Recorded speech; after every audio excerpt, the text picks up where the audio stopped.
And welcome back to the Winston-Salem Fairgrounds Annex. Once again, I'm Graham Tuck, bringing you ACCHL tournament action here on WRAL Sports Plus and the Tuck Broadcasting YouTube channel. Here with Jay Banzette for what is the most highly anticipated first-round matchup of the day. It's the NC State Ice Pack and the UNC Wilmington Seahawks in what should be a great game. NC State finished the 3 seed in the ACCHL, UNC Wilmington the 6 seed, but it all came down to one match in Wilmington, North Carolina between these two teams last Wednesday, not this past Wednesday, but the one before. And it was one that ended in a draw, and it helped NC State clinch the North Carolina West Division. It's a division that consists of only 3 teams. It's NC State UNC, who we'll see later tonight, and the Seahawks. That being said, that game came down to the wire. It ended in a draw. UNC Wilmington unofficially won the match in a shootout. But that being said, shootouts don't count for standings points in the ACCHL. So a draw clinched the division for NC State, therefore they're the 3 seed. But UNC Wilmington, they are not a team to be trifled with, and all season long they have been stellar and hanging with every team that they've played against up and down their schedule. And Jay, as we get into this game today, we take a look at the rosters, and one guy stands out in particular out of all of the stars that are on both of these teams, and in my mind, it's the captain for the NC State Ice Pack. It's Chris Solomon. Yeah, Chris Solomon, the junior out of Clayton, North Carolina, home state kid. This team has won each of the last 3 ACCHL tournaments, Graham. They're going to look to make it a 4th here today, but they've certainly got a tall task in front of them. As you mentioned, these two teams tied the equivalent of a week and a half ago. So we've got a tremendous game on our hands, and I can't wait to see how this first round matchup goes down between UNCW and NC State. And one thing to note, of all of the players that NC State has dressed tonight to play against UNC Wilmington, they have 17 players on their active roster tonight that are from the state of North Carolina. And that just goes to show how much the sport has grown in the last 20 years or so since the arrival of the Carolina Hurricanes. And hockey has grown to what it is in North Carolina today because of that NHL franchise and NC State, the Ice Pack, and their dominance, not just in the ACCHL, but in the ACHA as a whole, is very indicative of that development in the state. That's exactly right. Carolina Hurricanes and NC State share the same hometown arena, or not arena. They're both in Raleigh, so obviously there's a lot of interest there. The Junior Canes program in Raleigh, a lot of these NC State Ice Pack players came through that program. A bunch of players throughout the state really came through that program. And so the Carolina Hurricanes, when they came in the late 90s, really just sparked interest like that. And especially with the Olympics happening in 2010 and 2014 and earlier on than that, these kids saw an NHL franchise in their state. They saw the Olympics having hockey, albeit not the last 2 times, but when they were younger. And so they found a passion in hockey, ended up on this ice, and are about to put on a show for us here to enjoy for the next 3 hours. So let's take another look at the men's bracket. We'll take a look at the women's bracket as well, but we've got 2 games down this weekend and 8 to go, 2 more tonight. Virginia Tech took down George Washington in the first game today. Final score in that one was 3-2, Hokies victorious. And just recently we saw the Demon Deacons of Wake Forest win a close game against the West Virginia Mountaineers. 6-3 was the final in that game. So Virginia Tech being the 1 seed, they have automatically clinched that they will be the highest remaining seed in the semifinal round tomorrow. So they will play whoever is the lowest remaining seed after these last 2 games today. They are guaranteed for their opponent to either be, I believe, UNC Wilmington, North Carolina, or Wake Forest. They cannot play NC State or Georgetown until the championship round. And then we look at the women's bracket, which we'll get underway with tomorrow. And there's only 4 teams in that bracket, and both of those semifinals will be tomorrow as well. The 2 women's games will be first tomorrow afternoon and late morning, and then the night games will be the men's semifinals. So first we'll have West Virginia and George Washington in the very first game tomorrow afternoon, and then Georgetown and NC State, their women's teams will go at it shortly after. And Jay, as we look, we talked about that men's bracket. We'll focus on that since that's what we're working with today. a lot of stellar plays so far today. I believe the one that sticks out to me most is that insane wraparound goal from Ryan Siffringer for the Demon Deacons. But a lot of guys have been stepping up. We've seen some great goaltending play, some good defense as well. What do you think has been the biggest thing to stand out to you so far today in the first quarterfinal round? To me, the first two games were kind of polar opposites of each other. The first game, you saw both teams really hunker down defensively, especially Virginia Tech. They really, out of the gate, looked like the much better team, but then George Washington rallied, got a power play goal early on in that first period, tied it up, eventually took the lead for pretty much the rest of the game. And then Virginia Tech scored late to end up taking that one 3-2. And then West Virginia went up 1-0, and then basically from then on, Wake Forest dominated the rest of the game. They scored 6 goals out of the next 8. And yeah, that's exactly Wake. It took them a little bit to get going. As I mentioned, West Virginia scored first, but once they got going, they got a lot of forecheck pressure. They cleared the puck relatively well from the defensive end. They got a lot of transition shots. They moved the puck really well, Wake did. They had a lot of assists on their goals. They did. They were not a one-man show going down the ice to score situations. So, and one thing I want to point out about that victory for Wake Forest, we had the first official review of a major penalty in that game between Wake Forest and West Virginia. There was a 5-minute major assessed to Ryan Siffringer with 10 minutes left in the third period in a 4-3 game where Wake Forest led. They ended up overturning that official ruling, making it a 2-minute minor assessed to Siffringer. Wake Forest killed that 2-minute penalty, and then almost immediately Siffringer got an assist out of the box. Colin Licavoli scoring that 5th tally. Eventually, 6-3 was the final. But again, you look back at that call, and the officials looking back at the film, getting it right, that is such a big part of what is happening in sports. We talked about it, I did with Luke Artizone last game. We're seeing more and more major sports leagues recently adding instant replay, just in the last 10 years or so.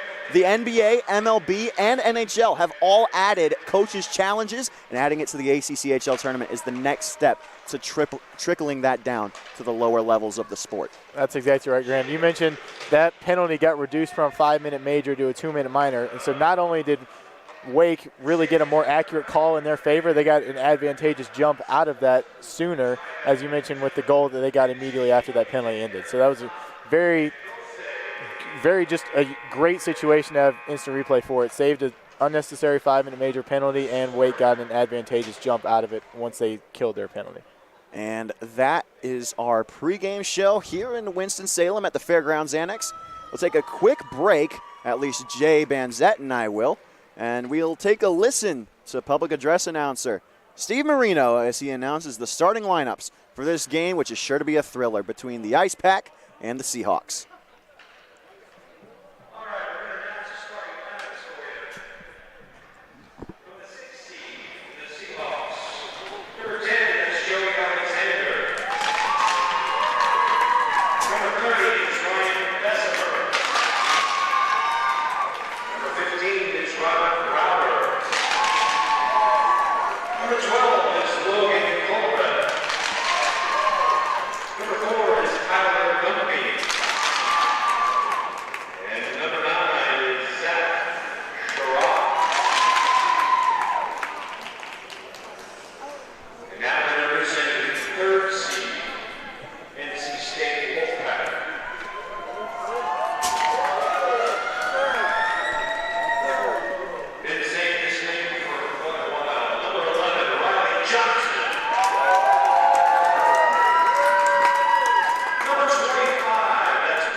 third seed versus sixth seed.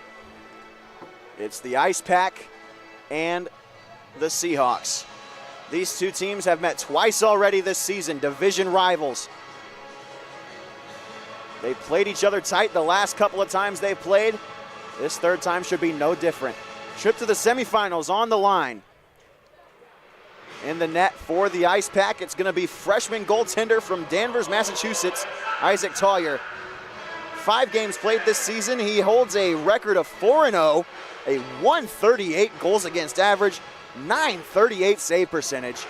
Just stellar numbers for number 1 in red. And again, for the Seahawks, you heard him announce in the starting lineups. It's Ryan Bessemer getting the call in goal for the Seahawks.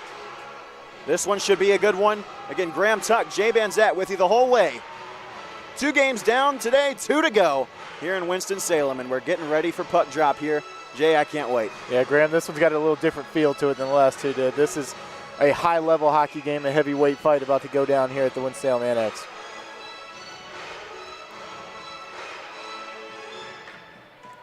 Puck drop is upon us, and we're underway. NC State starts with a face-off win.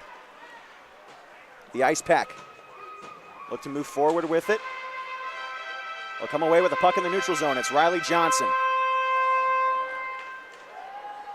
He'll turn it over. It's picked up in the defensive end by the Seahawks. It's Bobby Brower getting it into the zone for UNC Wilmington. That's Logan Culbreth. Slap pass, rims all the way around the boards. Nice little spin move by Zach Schrott, getting that puck into the corner. NC State possesses. They'll get it to the red line, but no further before the Seahawks pick it up and get it back into the zone. What's going to be very interesting is how aggressive these forechecks are by these two teams. NC State is really good at it. UNCW is as well, so we're going to see what they can get done in that area of the ice tonight. NC State into the zone. That's Parker Zarek. His pass was deflected by a Seahawk, and UNC Wilmington will clear the zone. We covered UNC Wilmington a couple of weeks ago. You and I did, Jay, in their game here in the Annex against the Wake Forest Demon Deacons. And they played very well. Their play was mostly defensive. It was a 4-1 final. And Kai Levy and Logan Stewart, who are on the ice now, number 2 and number 6 in white, they were the keys to success for the Seahawks in that game, and they've got to come up big today if they want to advance into the semifinal round. Kai Levy played like a superstar 2 weeks ago when we did their game against Wake Forest, albeit the Demon Deacons were a little bit shorthanded with some different player issues, but UNCW, Levy was just phenomenal. I remember calling his name out multiple times a period. Seemingly every shift he was out there. What a stick check. That was beautiful. Nice stick check, and now Stewart comes free, leading the 3-on-2 for the Seahawks. And that one's going to get blown dead off sides where the Seahawks, I think one of those forwards, it might have been Mike Benedetti, was a little bit too anxious to get into the zone there.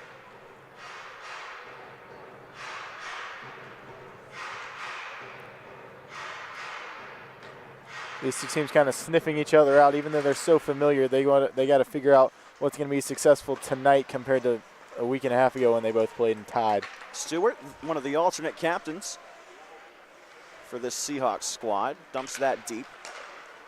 And there's the captain with a touch, one of the captains, that is, Eric Todd. That one will roll in on the crease of Ryan Bessemer, and it'll be covered up for a stoppage. 18:07 left.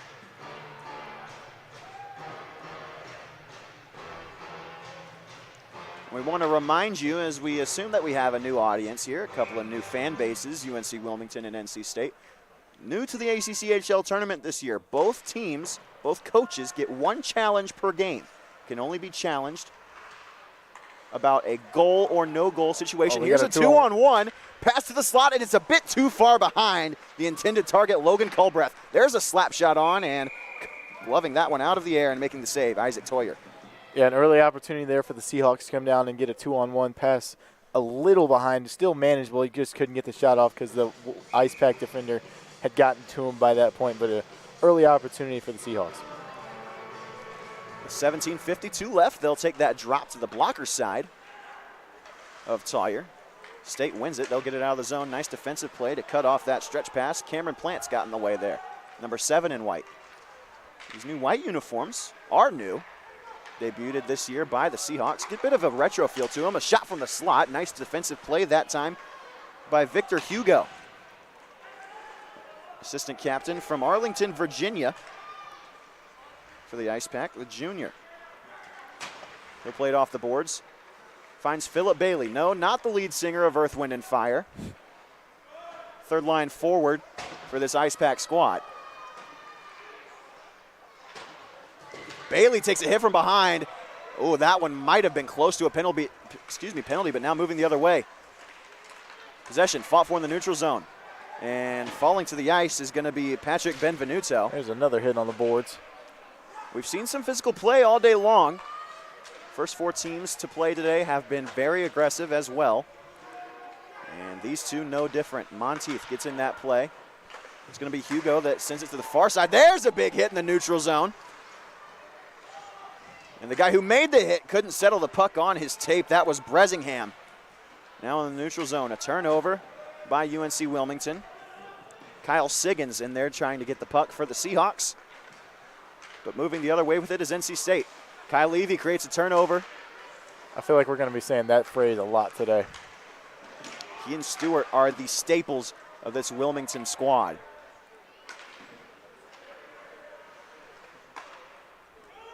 Johnson gets it into the zone. Stewart back to play it for the Seahawks. He'll rim it around the boards. It's picked up by Max Woodleaf. That's a shot from a sharp angle.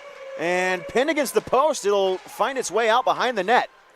Can NC State make something of this? Goalie's best friend making his first appearance of this game. He's shown up twice so far today with shots for, I believe, Wake hit one and George Washington may have hit one in the first game. NC State hit their first one there just a couple seconds ago. Well, that one wasn't the exact same kind of high danger chance, but still, anytime you hear that ping, it makes your hairs stand up on your arm a little bit, as that time Bessemer will glove that one back to the ice. And we'll have a face-off here. There you get a look at Kyle Levy, number 6 in white with those blonde curls flowing behind him. Riley Johnson as well there for NC State. He's a big part of their offense and always has been. Yeah, UNCW's got a couple dudes with a little more than lettuce on the back of their neck. They got some salads back there with some beautiful looking hair.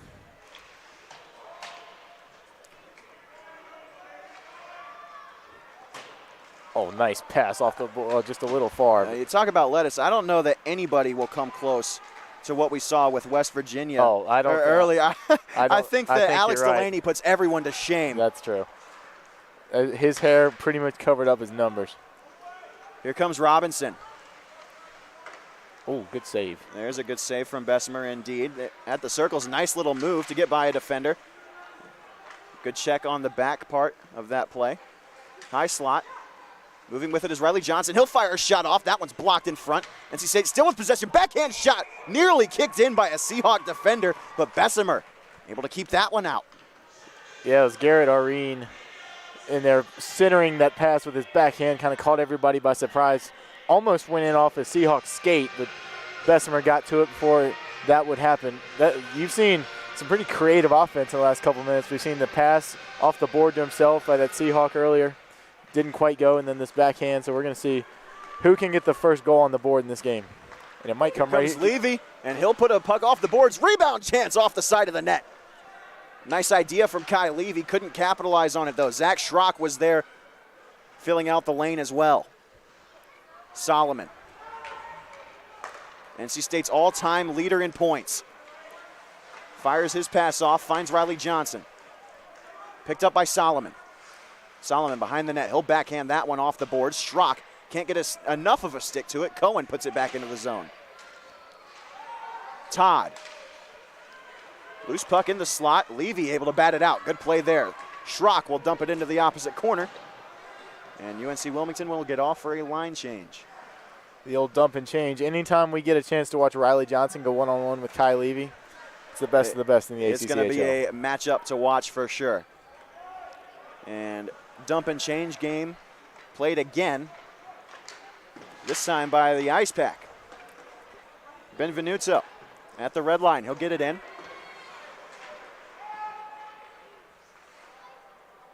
That was Alex Robinson throwing that one off the boards, and now coming away with it is Bailey. Another big hit.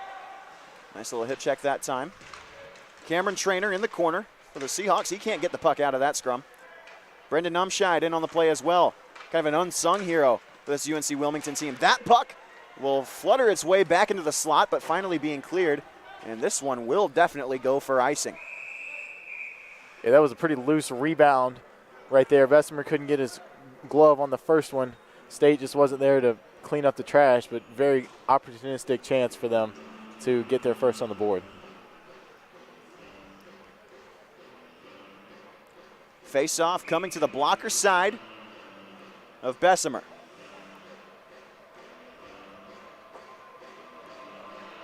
Benvenuto in for the draw for the Seahawks. He can't win it. Zarek with the face-off win. That shot through traffic. Didn't find the goal, though. Umscheid in on the play for the Seahawks. Hugo a shot. Easy glove save. Made that time by Bessemer. Umscheid was our player to watch in that Wake UNC Wilmington game we did a week and a half ago. He was relatively quiet for his standards. So hopefully he'll be able to find some more success this time in the annex than he had a week and a half ago. I don't think he registered a point in that game. I don't think he did either. But that being said, there was a lot of D-man points. There's a quick save from Bessemer. Puck still in the slot. It'll leak to the corner where it's picked up by Dunphy.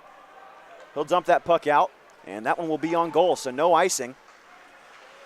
UNCW won't opt for a line change anyway. Here comes Riley Johnson in all alone. Waiting for his teammates, fires that pass, shot, save made with the pad by Bessemer. Back to the slot. Riley Johnson takes it back. Johnson, nice stick check by Benedetti, and he'll dump it out. Man, this is eerily similar to what the third period of the game that we just watched looked like. Between Wake Forest and West Virginia, Wake Forest just unrelenting pressure in the offensive zone in the tail end of the third period. And West Virginia couldn't get the puck out of their own end for the last, I want to say, about 5 minutes of regulation. And UNCW looking about the same way here. That's exactly right. Wilmington's got to find a way to sustain the puck in their offensive zone. Oh, and they got a shot right here. Stewart's shot was blocked. Levy gets it back. That shot through traffic. It wasn't seen by Tawyer, but it goes over the crossbar. Along the end boards. And on the play, that's Culbreth. Schrock throws a hit. Huge hit. I love that. Levy can't keep that puck in the zone, and it breaks free. Davidson from a sharp angle. He'll wrap around. Shot, penalty coming up against UNC Wilmington. And it's going to be a hooking call against Logan Stewart, but it may have saved a goal. It's not going to be a penalty shot. They'll just go, NC State will be on the power play, but not a penalty shot, not a goal given up. So you can kind of live with that if you're UNCW right there. That was a nice save from Bessemer. Don't want to discredit that either. And because there was a penalty on the play, we will not have our media timeout. I'll have to wait just a little bit longer.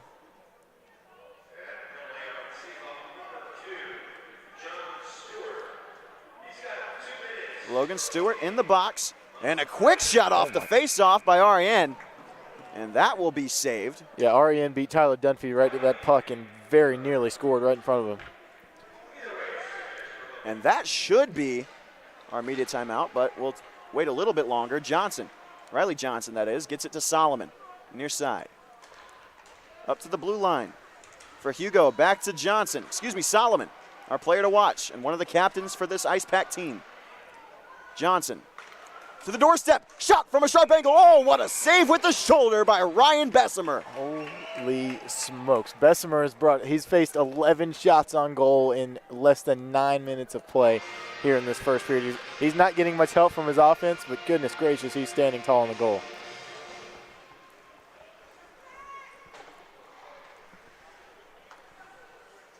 Minute 33 left. Unable to field that pass was Zarek. But he lets it go. Shot from the circles and a save made from Bessemer again. Oh, this power play has looked good from NC State, but Bessemer looks just a little bit better.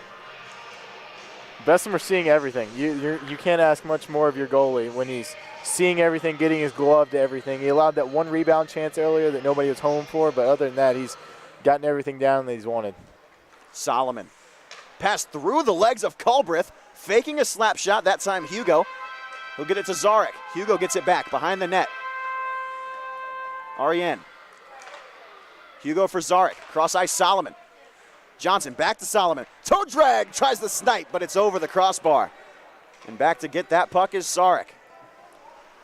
A big theme today, Graham, has been tape-to-tape passing, and NC State is doing that really, really well right now. They're making accurate passes, hard passes. Shot, they score! On the power play, putting it home, it's Zach Robinson fresh off the bench, and it's 1-0 Ice Pack. Just like we were talking about, tape-to-tape passing right there. Ding-dang-dunk, tic-tac-toe goal for the NC State Ice Pack to go up 1-0. Beautiful entry by the Pack. They get a pass to the slot, one more to the weak side, and beat Ryan Bessemer to that side and get their first goal of the night. NC State strikes first. And that is the way that we open this game. 10-16 into the first period. And Zach Robinson, the freshman from Apex, North Carolina. He had 17 goals in 25 games this season, averaged a point per game. And he gets the first goal of the postseason for the Ice Pack. Shots on goal, 13-3 in favor of NC State halfway through the first. And now Levy with some speed. He'll bring it in for the Seahawks. Levy can't get it to his backhand. Pins it up against the boards. Power play 1-for-1 now for the Ice Pack. Back out to the blue line, and Stewart can't seal that off. He'll fire a pass across to Joey Alexander. Back to Stewart. At a red line, no touch, and this will be icing. And that will take us to our media timeout. Oh, no, I apologize. No media timeout on an icing call. Officials saved me there. And they need to stop the clock. Yes, they do. It's finally did, 9:20. They let about 7 seconds roll off. But it's 1-0 NC State here. Face off to the blocker side of Bessemer. Wilmington wins it. Stewart tries to find Cameron Plants.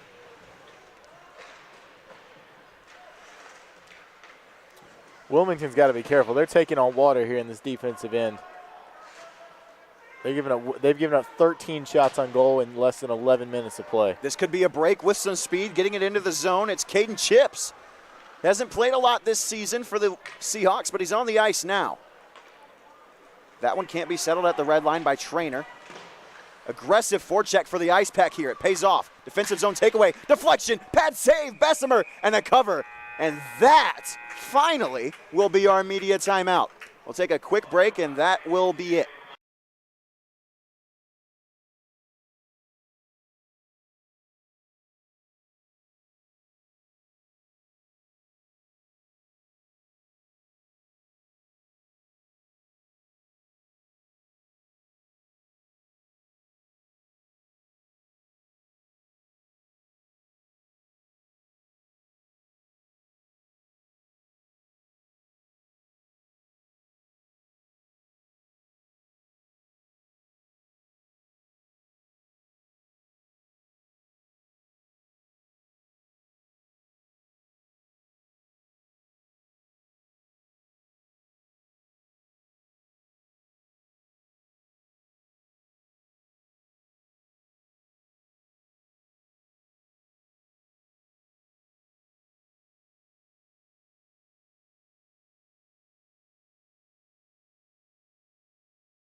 And we're back here at the Winston-Salem Fairgrounds Annex. Media timeout, a bit brief, but here we are. Face-off, NC State's offensive end.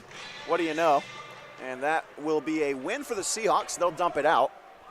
And Don Johnson gets the puck in the defensive end. Solomon sends it deep for the Ice Pack. Trainer was in on that play. Far side boards. Possession being fought for. Good win for UNCW. They just couldn't control it.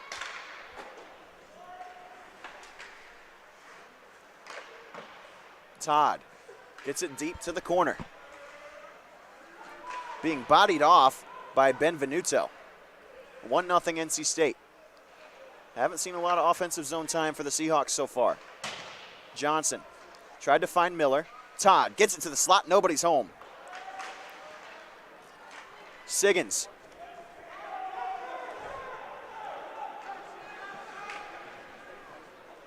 Oh, what a pass. Miller picks it up at the blue line. Has a man in front of him. Can't get it to him quite yet. Nice defensive play from Culbreth. Schrock tied up on the boards. Now loose with the puck. Alexander, he can't get in. Alexander, the captain of this Seahawks squad. But UNC Wilmington will keep it in. Only for a moment, though. Solomon retains possession. And the Ice Pack are out. Miller slings it deep all the way into the corner.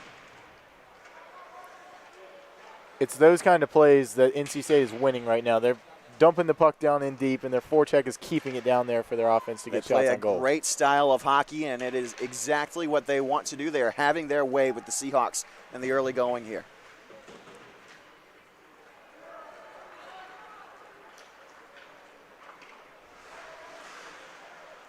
Unfortunate bounce hits the ref. And unable to get that puck deep for the Seahawks is Culbreth. Schrock takes over the puck. Sticks will cancel. Coming away with it. Strong play that time from Monteith. Schrock is going to give him a – he is lucky that's not a spearing call. Gave him a stick blade in the back. Monteith on the other side of the ice. Monteith moves in. Tried to dangle around his defender. That was a nice job by Bobby Brower to stand him up. That was great defense by Brower. He let the puck go by him and then immediately got to Monteith's body so he couldn't go anywhere. Here's Brower behind the net of Bessemer. Already had to make 13 saves just 14 minutes into this contest.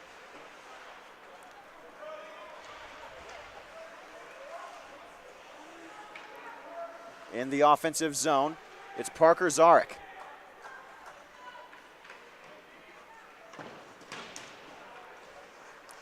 Little physicality. At the blue line. Little physicality there. We like that. This one's going to be taken away by the Seahawks. Good job to dump that puck in, but it's played with the stick by Isaac Tawyer. Hasn't seen a whole lot of action in this first period. About 15 minutes off the clock in this game between the 3-seed Ice Pack and the 6-seeded Seahawks. Johnson brings it in.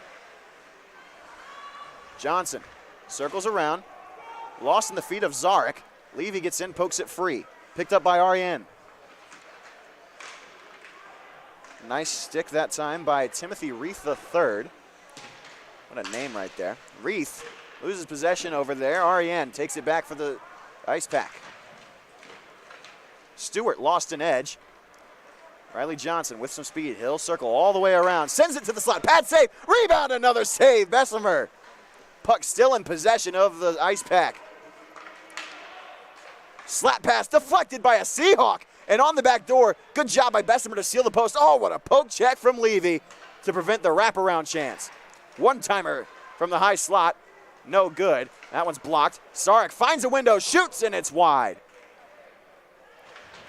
Wilmington's only getting really productive play from its two really superstars, Levy and Bessemer. Not getting much help from anybody else trying to clear the puck out. This one's to the slot. Backhanded pass won't find anybody. And the arm is up. And this will be icing. And we have seen a dominant first period so far by NC State. This one I did not see coming. I saw Wilmington coming out of the gate, especially after the tie a little over a week ago, come in as the underdog, take on the number 3 seed, who I think might be the most talented team in this field based on what I saw from Virginia Tech today. But we've talked about it all day long. The level, the level of competitiveness and the level of talent from 1 to 8 is closer than it has ever been in the ACCHL tournament, and we have a honor to cover this year's tournament here in Winston. I was in line to get a corn dog earlier for lunch and was talking with George Washington's coach, and he said, we went 7-3 this year and somehow ended up as the 8 seed when 7-3 normally gets us the 3 seed. This league is just crazy this year. It's getting better. UNC Wilmington had a bounce-back year, as did North Carolina. Here comes Johnson. Excuse me, that was Robinson who lost the puck. Now 3-on-3 for UNC Wilmington. Might be something here. They'll get the puck deep. Rebound off the inboards. Zach Robinson gives it over to Frosch. Frosch gets it back in the slot. He'll send it to the far side boards where Robinson is there. Off the boards, NC State will move out. Bailey gets it deep for the Ice Pack. 3:19 left here in the opening period. 1-0 NC State. The Pack have done a tremendous job of clearing from one end to the other, getting their puck from their defensive side to their offense, just like that. Within one or two touch passes, the puck is right where they need it to be to get their shots on goal. Shot from the blue line. Johnson, pad save. Bessemer, he didn't know it. Puck finds its way to the corner.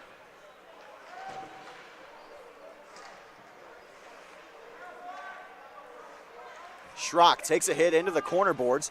Coming away with it, Solomon.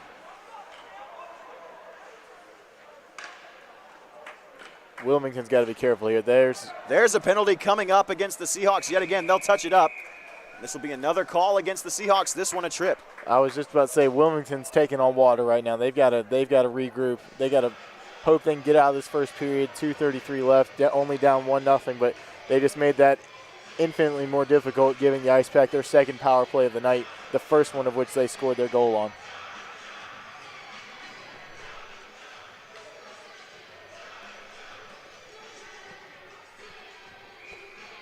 Zarek in to take the draw.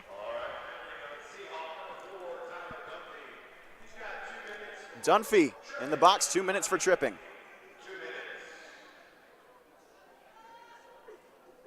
Face-off coming to Bessemer's glove side this time.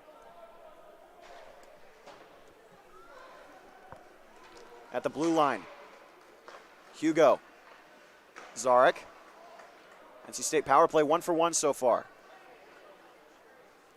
Moving in, it's Zarek. Saucer pass, finds Johnson. Excuse me, that was Solomon. His shot off the crossbar. Back behind the net, it's Ariane. Hugo gets it back high slot. Solomon. Deflection in front that time and unable to poke it home. Ariane getting good positioning in front of the net, uncontested. And this puck will be cleared down by the Seahawks.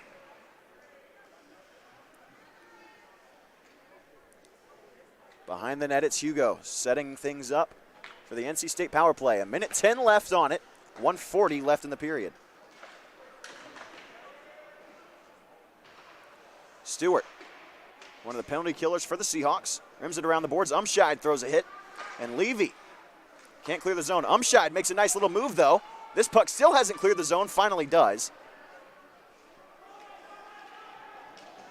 And along the inboards, arm is up. And this will be a penalty against NC State. So we're going to play 4-on-4 for a little bit. It's going to be holding against Ricky Frosch. So look at what we have here. So 44 seconds of 4-on-4. And then it will be 1:16 of power play time for the Seahawks.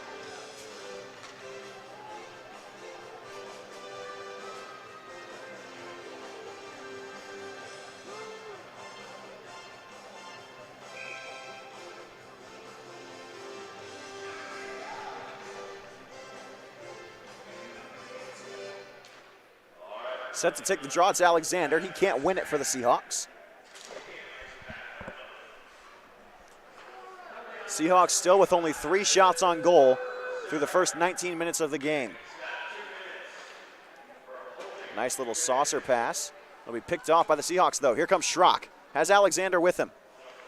Schrock drops it back. Nice receive of the pass, but a turnover in the offensive zone. No, it's kept in. That one's sent back. Oh, and that could have been a chance for Brower, but he didn't know the puck was coming straight to him. And now the Ice Pack have possession. 38 seconds left in the period. Miller gets into the zone. Took a check, stick broken, and what a save from Bessemer. We're going to get a slashing call coming up against Zach Schrock. And as soon as one of the Seahawks is out of the box, another one goes. We're going back to 4-on-4 with 32 seconds left. Schrock slashed him so hard that his stick broke.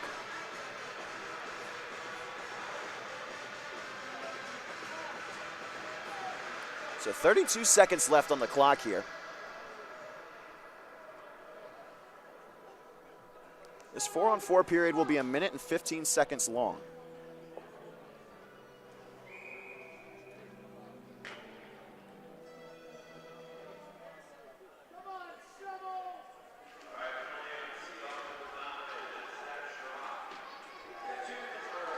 Levy with some speed. Fans on that pass.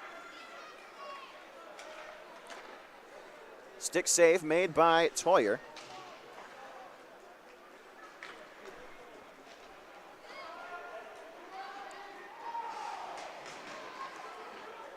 And in the corner, 10 seconds left. Stewart can't get that puck free. Nice little dangle save made. Bessemer again, already up to 17 saves here in the first. That's 3 seconds left. And NC State, a little gamesmanship. They're going to send Isaac Tawyer to the bench.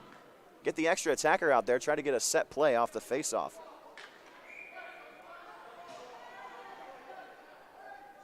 So this is, for all intents and purposes, a power play. 5-on-4. Puck is dropped and able to tie his man up, the UNCW centerman, and that'll be how the first period ends. We'll take a quick break here, but while Jay Banzette sets up for our interview with the UNC Wilmington head coach who finds his team down 1-0, and we'll bring you that interview in just a moment.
All right.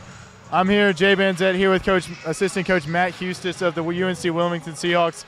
Coach, you got tremendous play out of your goalie that period. What do you have to say about Joey Bessemer and how he's played so far? That's actually Ryan. His brother is Joey. He's a forward. But Ryan's been playing awesome lately. He's been awesome for us for all 4 years he's been here. He's a senior, so we expect that from Ryan. We just need to play a little better in front of him. And then you got outshot 18-4 in that first period. What adjustments do you guys plan to make for the second and third periods? We got to take away their time and space. We're giving them too much time to get going in the neutral zone and giving them too many opportunities to establish possession in their O zone and our D zone. So we just got to take away their time and space and start skating a little more. Thank you, Coach. Thank you.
No. Check, test, check. Test.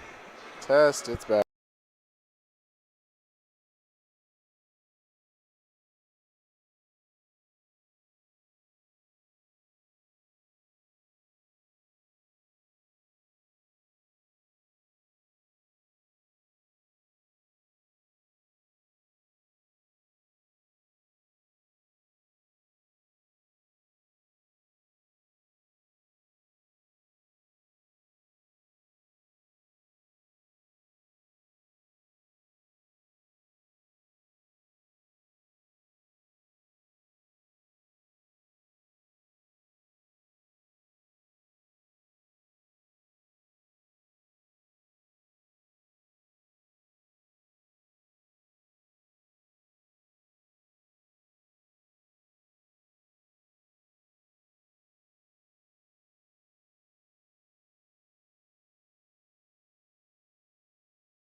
And welcome back to the Winston-Salem Fairgrounds Annex. I'm Graham Tuck, Jay Banzette with me. And this has been a very tightly contested game on the scoreboard, at least so far. But if you've watched the first period on the ice between the Ice Pack and the Seahawks, NC State and UNC Wilmington, it has been dominant for the NC State Ice Pack. This is exactly the type of game that says the scoreboard does not indicate the play on the field, or in this case on the ice.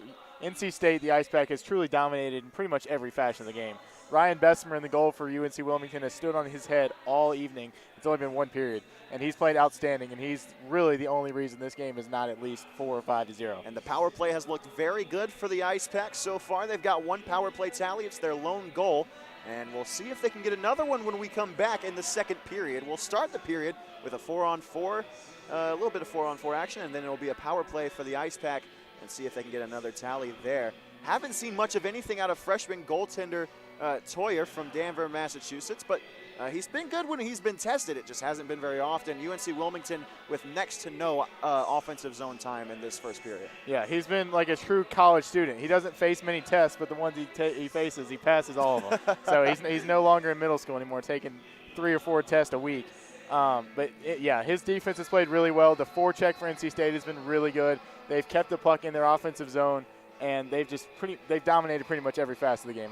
Let's be honest here. Well, there you hear it. A dominant first period for NC State. UNC Wilmington looking to turn the tides as we head to the second. But before we have that, a brief ad promoting the City of Art and Innovation, Winston-Salem.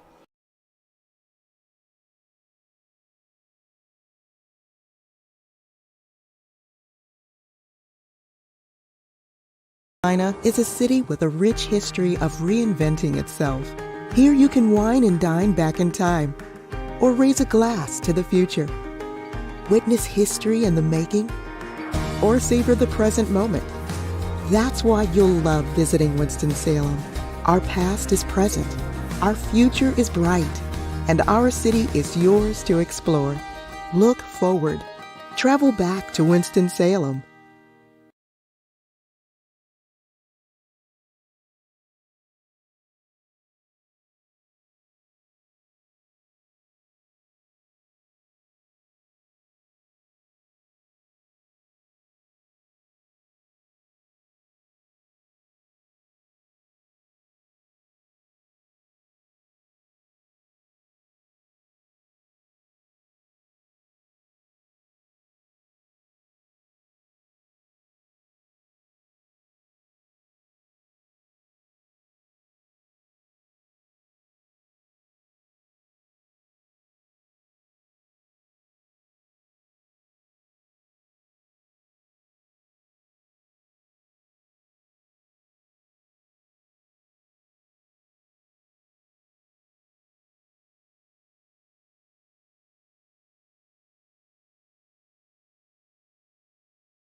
And we're back at the Winston-Salem Fairgrounds Annex.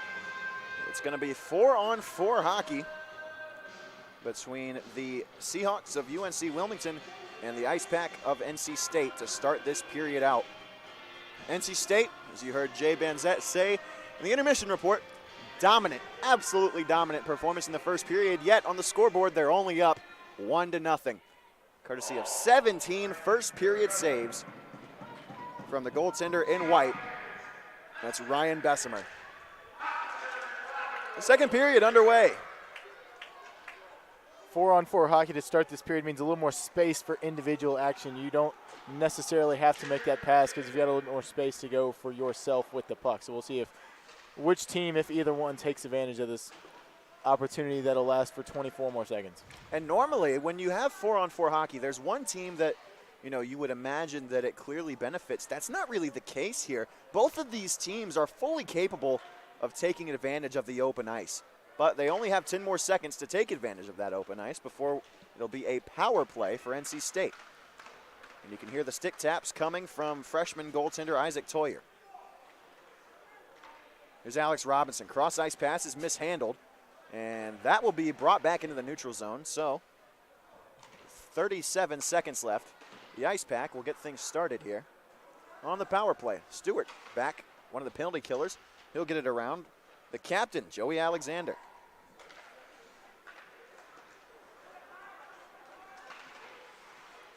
Levy loses it. Missing on the toe drag that time.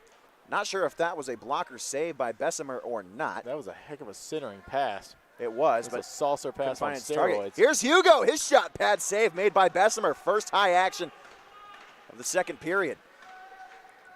And out of the box is Zach Schrock. So we're back to 5-on-5. Hugo at the blue line. He'll send it low. That pass broken up. Let's see if Schrock can get things started here for the Seahawks. That was a great stick by Stewart there to break it up, but Ariane with a better one. Here comes Zarek. Zarek at the circles. His shot pad save. Rebound was there. Nobody at the right spot, though. That time it was Chris Solomon who couldn't settle the puck. This one will go through 3 Ice Pack members, 3 red jerseys. And no icing as this was sent down by an Ice Pack member. This could be a great stretch pass here, but alas, it was not in the right angle for Riley Johnson to be able to make something happen with that. Joey Alexander played a little center field there, got his hand on that one, slow it down before Johnson could corral it in the neutral zone. One thing you don't see a whole lot of, well, you see a good bit of them, but they are not everyone's favorite thing on the planet. A lot of players on both of these teams sporting the fishbowl, the plastic face mask rather than the metal grate. Umscheid, one of those players, he'll throw that off the back of the goal. NC State does not have numbers, nevertheless. Miller will bring it into the zone. Miller, he'll get sealed off. Coming away with the puck for the Seahawks, Bobby Brower. Umscheid couldn't get the puck on his tape. He'll rim it all the way around in the offensive zone. That puck can't be kept in at the blue line. And a late whistle from the linesman Green. Oh, and here we go. Here we go, yep. Shot after the whistle from Woodleaf. Not very far after the whistle, but albeit after the whistle. The whistle came late off an offside so call. Late. That was I mean, the puck carrier was already at the hash marks of the circles before that puck was blown dead. Yeah, that was Max Woodleaf for UNCW putting that late shot on. A little questionable, but you can't really blame him too much. I mean, you let that play develop that much. You got to start thinking, oh, maybe they're not going to call it. And if you're Wilmington, you just got to get something going. So even if it doesn't count, it will still a little morale booster. Say, hey, I can actually get past these guys, put this shot in the back of the net. Here comes Eric Todd. Cross-ice pass and unable to be settled on the tape. Time by number 10 for the Ice Pack. That's Joey Davidson. He's listed as a goaltender. I apologize. He is the 7th defenseman under the goaltenders column on their roster. Davidson, the senior from Raleigh, North Carolina. Hometown kid. As are so many of these Ice Pack members, and that will be icing. Yeah, as we go through the Ice Pack roster, Jackson Cohen is from Cary, pretty much Raleigh. And then you've got Alex Robinson from Apex, pretty much Raleigh. Logan Todd from Raleigh. Zarek, Johnson, Oliver, all from Raleigh, as well as Monteith. Eric Daniel, Joey Davidson. So let's save everybody some time and go through the Ice Pack members that aren't from North Carolina. That aren't from the Triangle even. Yeah, true. Drew Bresingham from Oswego, Illinois. There we go. A sophomore forward, fourth liner. Danvers, Massachusetts native Isaac Tawyer getting the start in net. Also, not from North Carolina, Ricky Frosch from Long Island, New York. And the only other non-North Carolinian on this Ice Pack roster, Victor Hugo, their stud defenseman wearing number 29. Stewart's going to send that one deep for the Seahawks. Picking it up is Jackson Cohen. Bailey takes a hit from Schrock in the neutral zone. And Levy brings it in. Seahawks have numbers. Levy sends it to the other post. And Colbreth couldn't poke it home. Backhand shot blocked. There's a good stick, but UNCW able to keep it in. Stewart wants that pass back. Robinson almost gave himself a breakaway right there if he had just been a half an inch forward. Colbreth on the backhand had it taken away by an Ice Pack defender. And now that puck moves forward for Zach Robinson. At the offensive blue line, has Bailey in front of him. Finds him behind the goal. Sends that puck to Emery Oliver. Cohen at the blue line. That pass deflected, looking for Bailey. Stewart there to tie him up. Schrock in on that play. Nice shot block with the stick that time by Schrock. That's a tongue twister if I ever heard one. Yes. In the corner. The Ice Pack will let that one come free. Oh. Nice hit that time. Brower sitting his man down. Let's see if Wilmington can capitalize on energy plays like that. They need something to go their way, and right now NC State is just living in their offensive zone. Monteith gets the puck all the way around. It ends up finding Bresingham. Cohen.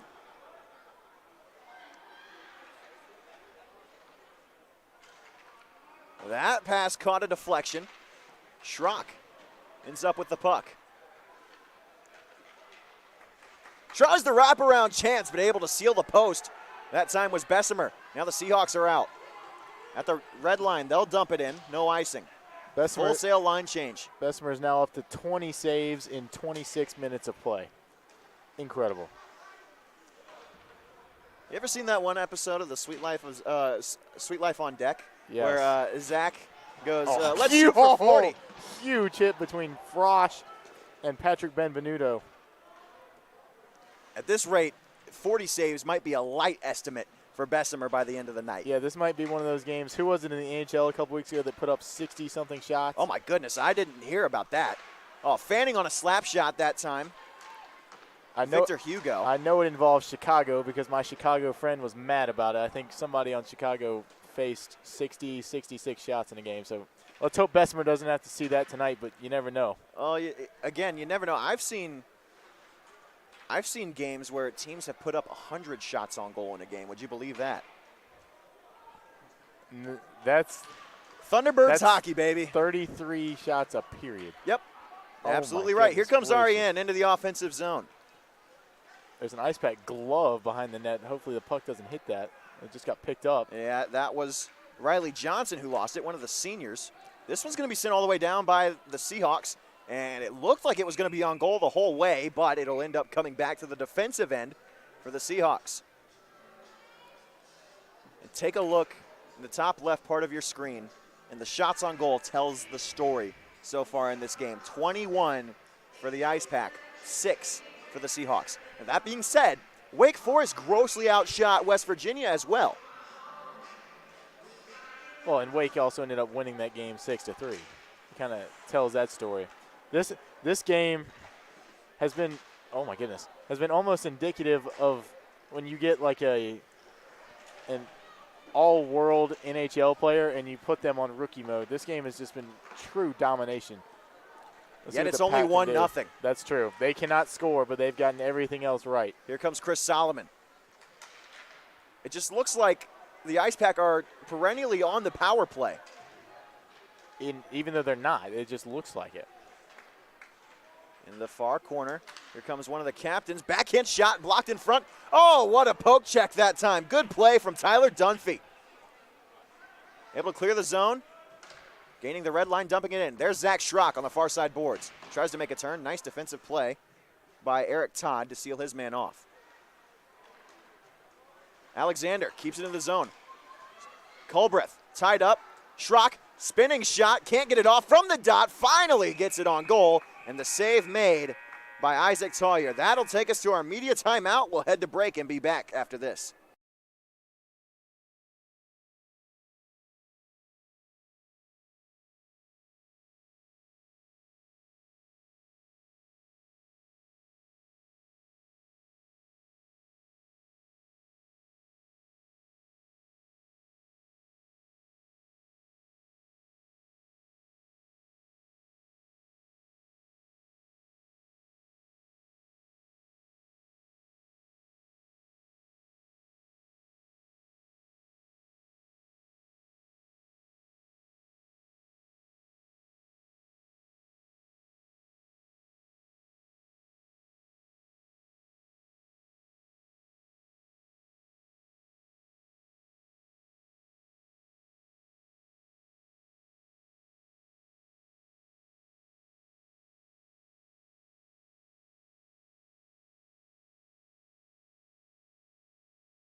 Back here in the Winston-Salem Fairgrounds Annex Ice Pack, and a goal!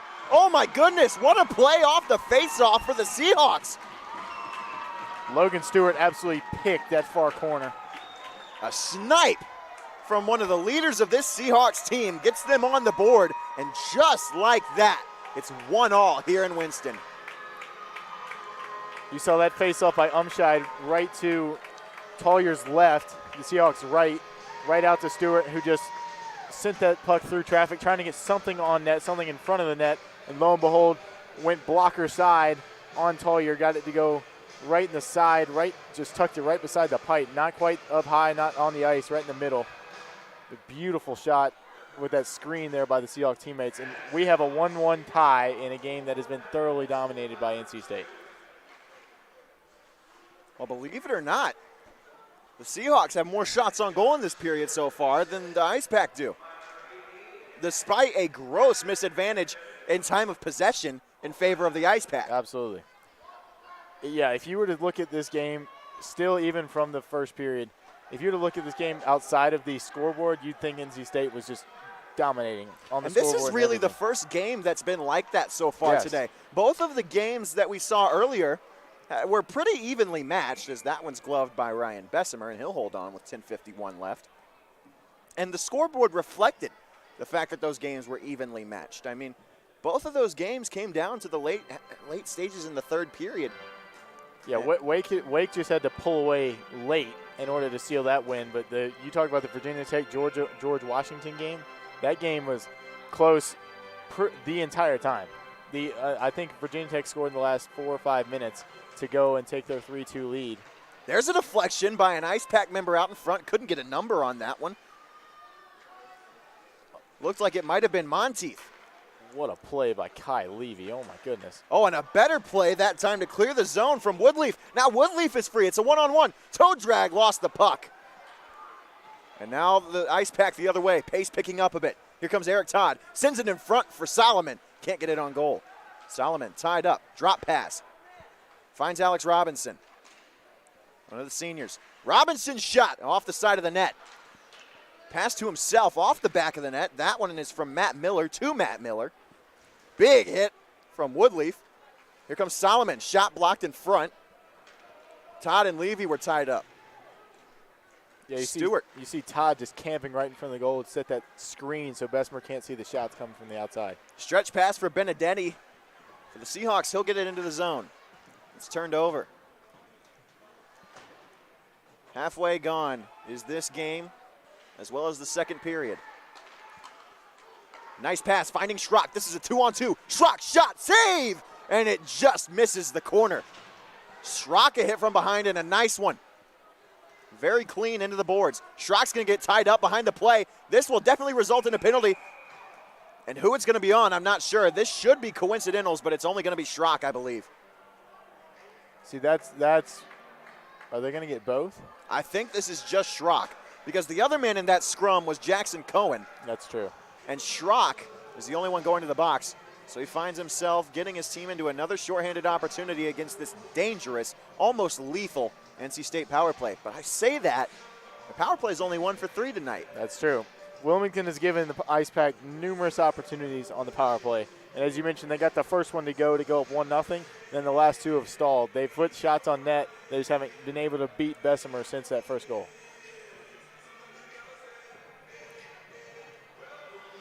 And obviously there will be another goal scored in this game. No playoff game is going to end in a tie. But there's a very real possibility that this game ends final score 2-1. Yes. And that I wouldn't have said that for any other game that we've seen so far. No. I was going to say there's a possibility it ends 1-0 and NC State win. Just the way that Bessemer is playing. The Seahawks able to get that goal, get back in this game. Power play for the Ice Pack. They're 4th already here in the second period. Hugo. Zarek back to Hugo. Cross ice. Finds Solomon. Centering past Johnson. Fanned on the one-timer. Nice play from Culbreth to get back in that and break it up. Ariane. Far corner. Behind the goal. Sends it to Hugo. Hugo fakes the slap shot. Zarek at the dot. Sends it back to Hugo. That shot got through, but it finds the inboards rather than the back of the net. Here comes Hugo. Hugo's slap shot again, save made by Bessemer. Pillows it to the corner. Nice physical play that time from Dunphy. That puck won't get centered quite yet. Riley Johnson fires a shot that gets blocked. Deflection in front. And it nearly got on goal. That went off a skate in the center of the ice, and Bessemer had no idea where it was. Nice play from Alexander to clear that puck all the way down. Halfway gone is the NC State power play. NC State, the defending champions of the M2 ACCHL tournament. Last tournament was 2 years ago, right before COVID struck the world. Here comes Matt Miller. To the near side, he'll hold up at the circle, send it back to the high slot. Alex Robinson. D for Jackson Cohen. Back to Robinson, high slot again. 27 seconds left in the power play. Sends it behind the goal line. This pass to Miller doesn't have a lot on it. 20 seconds left. Miller in the corner. Back up to Cohen at the blue. Zach Robinson. Cohen fires a shot. Nice block from Umscheid.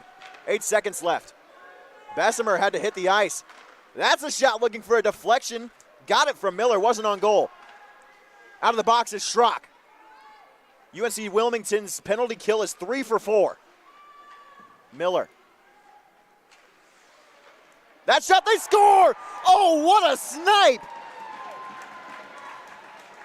Zach Robinson, the freshman, gets on the goal again, and it's 2-1 NC State. You mentioned it. Zach Robinson now has 18 goals in 26 games as a freshman for the Ice Pack. He is a lethal scoring machine. He's a point-a-game player. Already had the goal tonight, already had the assist earlier. So he's already got 2. NC State's up 2-1.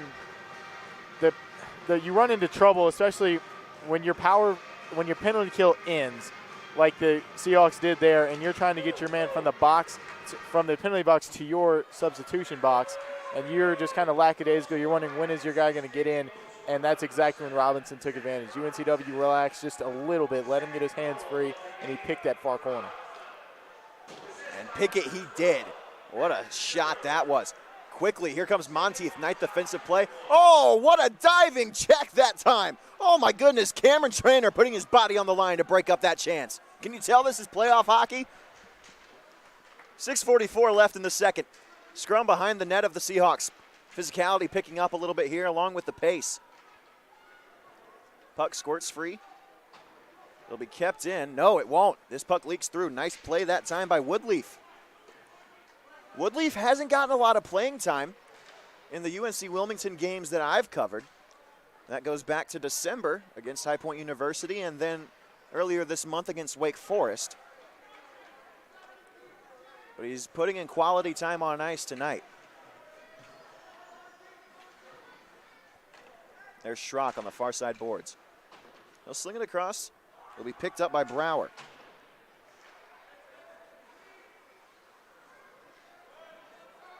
Cohen tried to toe drag, couldn't get around Brower. Brower can't clear the zone though. Oliver centers it. Oh, charging in. Here's a chance for the ice pack. Oh, looking for a pass, but not on the same page with Zach Robinson. Could have had his third point of the night. Here comes Schrock. Dances around Frosch, but in to get the puck is Bailey. Excuse me, that's Hugo. Now that puck finds Bailey. He'll get it into the zone. Leaves it for Oliver. Frosch throws a hit onto Alexander. Oh, big hit, Dunphy. Sending Bailey into the boards. Here comes Logan Colbreth. He'll send that puck out of play. 5:14 remaining. Shots on goal, 27-10 in favor of the Ice Pack. They've been leading in shots on goal the entire game. UNC Wilmington has gotten a little bit more energy going. They just gave up the goal, but right before they gave up the goal, you could see their momentum coming a little bit. We talked about how Wilmington had outshot the Ice Pack so far in this second half. After an abysmal first half, they certainly rebounded to start the second. They just gave up that goal after scoring their own, so they've got to regroup, refine that energy that they had discovered in the first part of this period, and hopefully finish this one on a good note and then get into this third period in a couple 20 minutes or so and finish the game like they know they can. Well, they've got 4 minutes and 49 seconds left to try to even this up before we go to the third. It is a 2-1 NC State lead. Zach Robinson, the freshman from Apex, North Carolina, has made his presence felt tonight.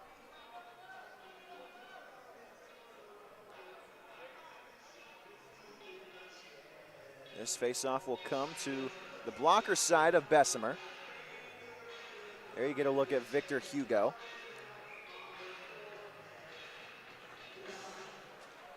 One of the older defensemen on this unit for the Ice Pack.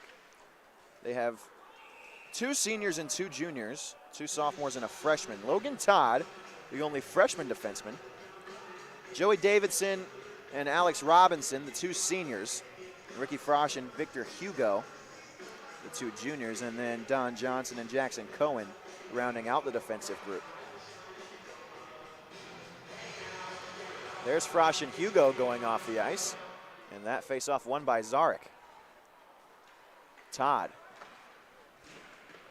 That's Logan Todd. Gets it ahead to Zarek. Centering pass. Oh, good job with the stick that time. Bessemer didn't take kindly to his crease being violated. Stewart is going to get that puck up into the attacking zone, only for a millisecond or two. Big hit put on, but taking the worst of that one was Jack Krosner. He's a physical presence, and that's why he finds himself on the ice right now. The boards took the worst of that one. Krosner pretty much whiffed trying to hit that Ice Pack player. Levy. Man, I tell you what, Levy might have some competition for best hair on the team now that I see Krosner hitting the ice. It's close. Krosner moves forward with it. Practically identical. He'll fire a shot, save made, but not completely covered and killed by Tawyer. And he's going to squeeze that glove just to make sure that it's not the glove's fault. Don't blame the glove. Here's Miller. Circling around. Colbreth, this is a odd man rush, a brief one. Pass to the slot, but it's a little bit too far behind Solomon. That was an odd man rush, but it was an odd looking one. They didn't have a whole lot of speed, and there wasn't a whole lot of space to work with. Here comes Schrock. Said his name a lot tonight. He's been all over the place. There's a one-timer looking for a deflection, couldn't find it.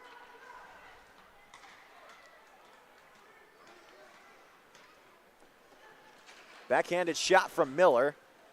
Is going to go off the post. And Schrock clears the zone at the blue line.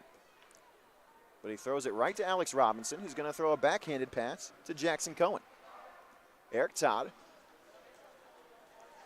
Ahead to Solomon. Nice little move. Puts on the brakes and tries to go bar down. That one will hit the top part of the crossbar, go out of play. 2:27 left to go here in the second period. Solomon this year, just an insane campaign.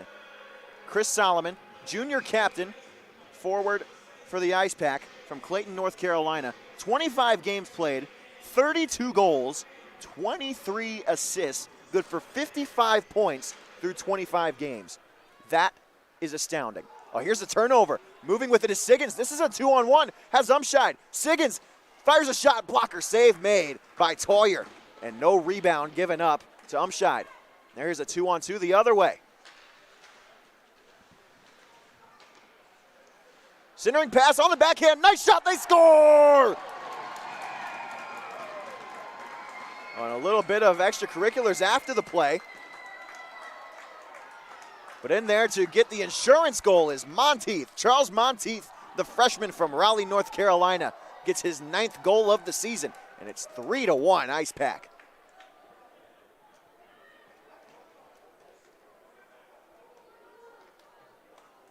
Patience paying off that time for Monteith, who had the puck in the slot.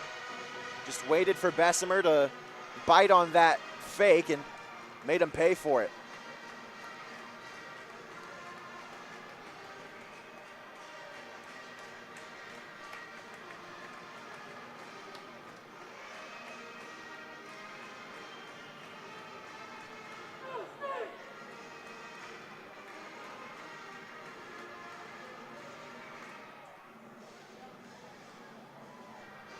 And we're having a little bit of a discussion here at the scores table. I'm not sure what for.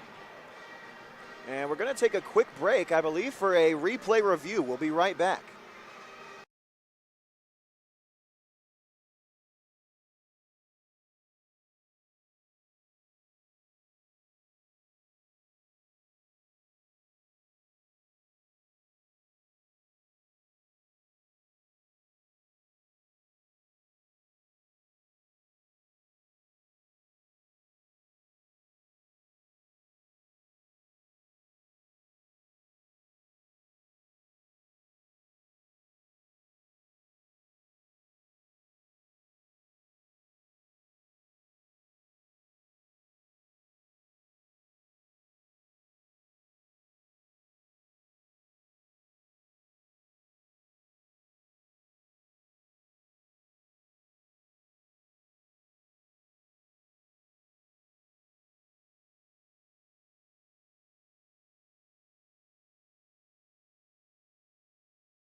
And we're back at the Winston-Salem Fairgrounds Annex. That was a video review, a brief one. Replay initiated by the officials to check for goaltender interference. And it was determined that it was not goaltender interference. A good goal. And there will be the 9th goal of the year, for Charles Monteith. 30-12, the shots on goal for NC State, the advantage. Levy.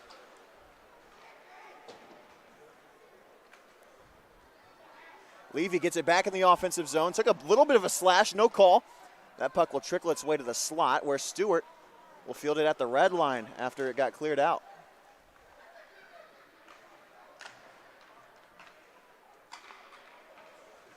Riley Johnson tries the toe drag, lost the puck. Here comes Zarek behind the goal line. 80 seconds left in the period. Zarek fires a shot, blocked by Levy.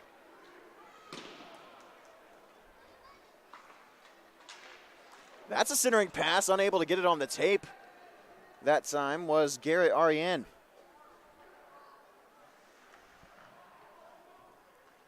Alex Robinson. This could be numbers for the Ice Pack. Riley Johnson gets it across, finds Solomon, who couldn't get that puck to settle on his tape, a rolling puck.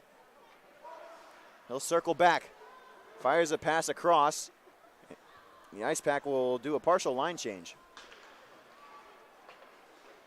There's a pass to the slot. Nice shot, but it goes wide. That one off the stick of Eric Todd. There's Hugo, 25 seconds left.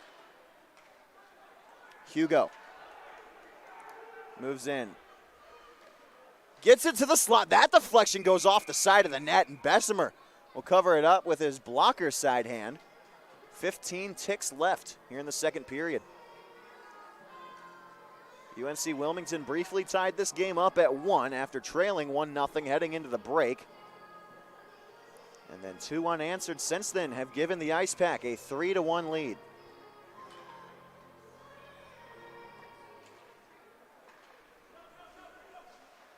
There's a shot deflected by Solomon. Got a nice tip on that one, but it's saved by Bessemer anyway.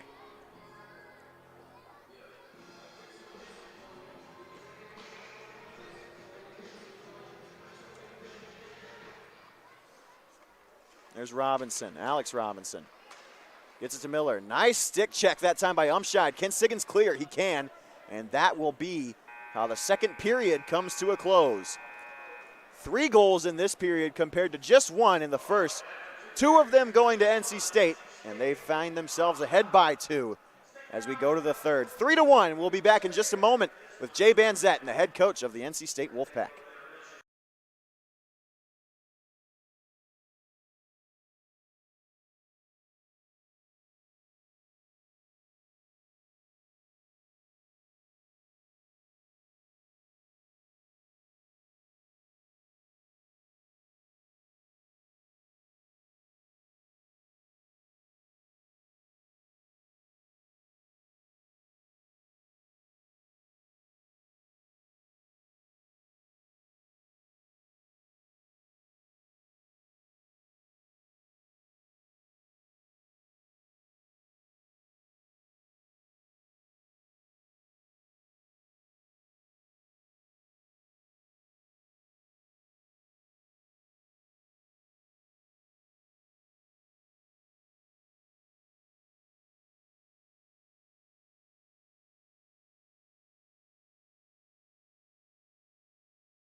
Here with Coach Tim Healy, head coach of the NC State Ice Pack. Coach, you guys have played a tremendous first 2 periods. What are you most proud of?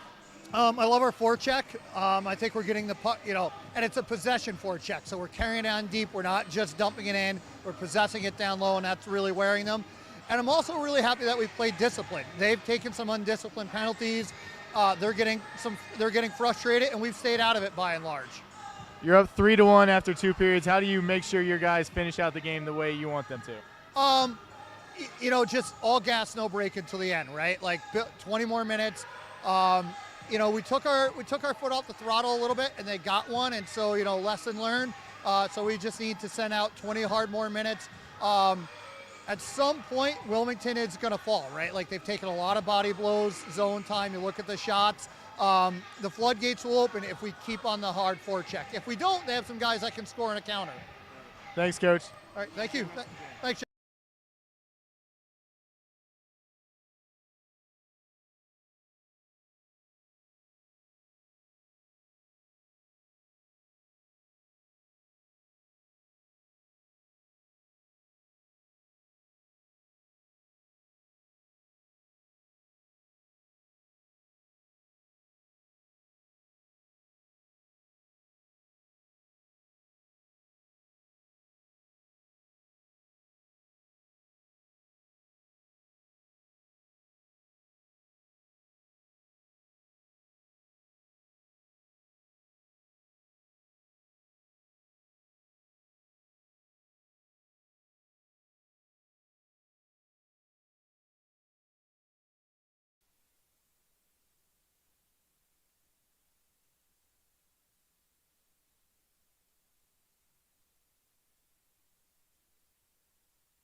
Good call, good call, good call. There we go.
And we're back here at the Winston-Salem Fairgrounds Annex. I'm Graham Tuck, Jay Banzette with me.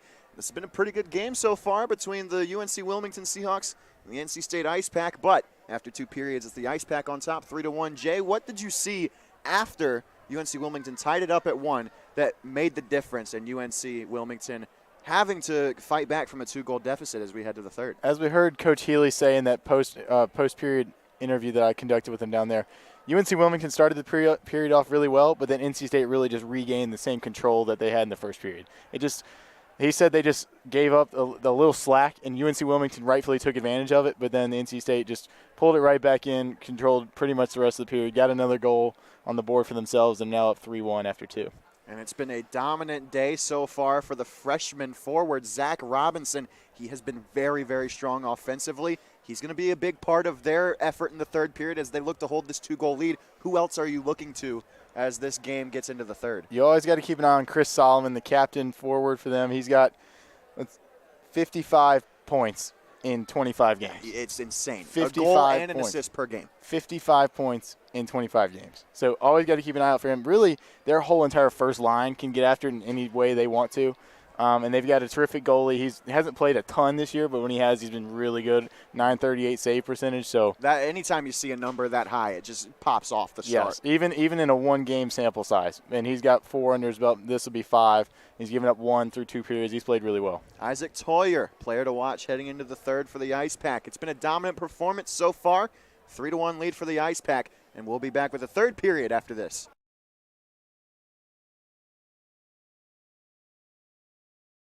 City with a rich history of reinventing itself. Here you can wine and dine back in time, or raise a glass to the future. Witness history in the making, or savor the present moment. That's why you'll love visiting Winston-Salem. Our past is present, our future is bright, and our city is yours to explore. Look forward. Travel back to Winston-Salem.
And we are live at the Winston-Salem Fairgrounds Annex, City of Art and Innovation.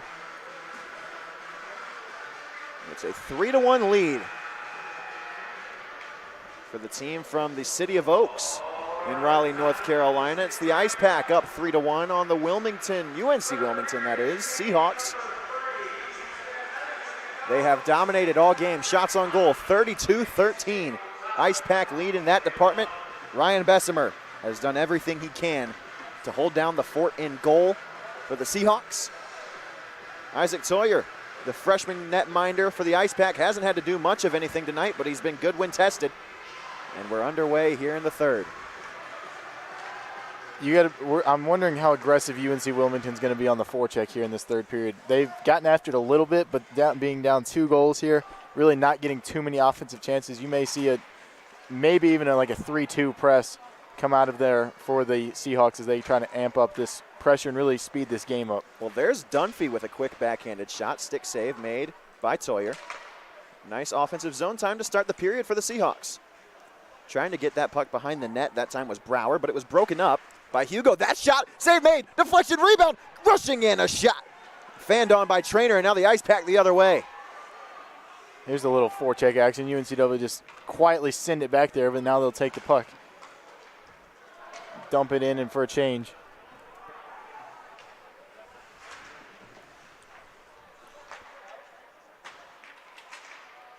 UNCW now, that's Stewart in center ice, picked off by, oh my goodness, a huge hit along that far board. But Levy will track it down on the near side for the Seahawks, and they'll try and regroup. Stewart now sends along the far board, another big hit, but that'll be corralled by Benvenuto. Shot on goal, saved by Tawyer. Shot from right in the high slot, saved by Tawyer. 16th shot of the game for the Seahawks. And with 18:38 left, this is an opportunity for the Seahawks to cut into this lead. You talked about it. You got to do it quickly. You don't want to let too much time roll off the clock. Obviously, you have a whole period to work with, but this is one of the most sustained offensive periods of greatness that we've seen from the Seahawks in this game, at least. And they're getting zone time. It's been hard to come by for them. You got to capitalize on it now. Levy dumps it into the corner. You can see them being a little bit more aggressive in their forecheck like I thought they would do at the start of this period. They're trying to keep the puck in their offensive zone, get more shots on Tawyer. That's the second one in the last couple seconds. You got to get shots in front of the net so they can possibly go in. Just pepper Tawyer a little bit, see if you can get one past him, and then regroup and keep going and going and going and try and tie this game up. Well, Tawyer, again with that 138 save percentage, 138 goals against.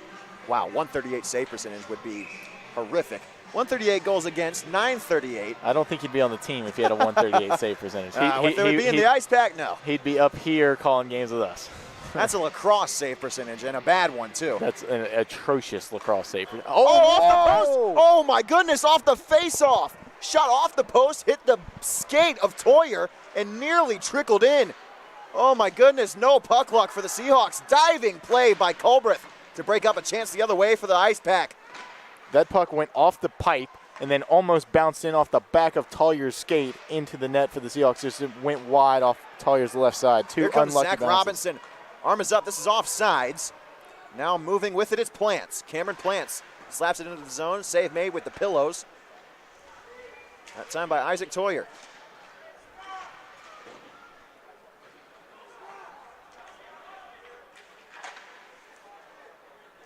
Here's that forecheck from the Seahawks. They're going to dump it down and keep it down here. Just keep giving themselves opportunities and eventually hope that one's going to capitalize.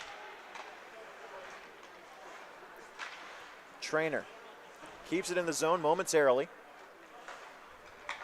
And now out with it are the Seahawks. The Ice Pack, I should say.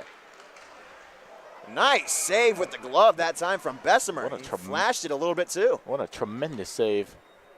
That was a quick hitter. The puck was not necessarily moving that quickly. It just got to him really quickly because it redirected right in front of him.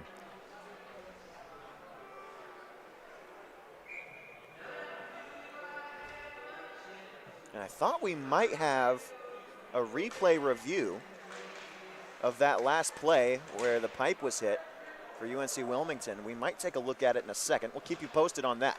Here comes Umscheid. He gets it into the zone, but only for a moment. It's picked up by Logan Todd. Nifty move. Can't capitalize, though.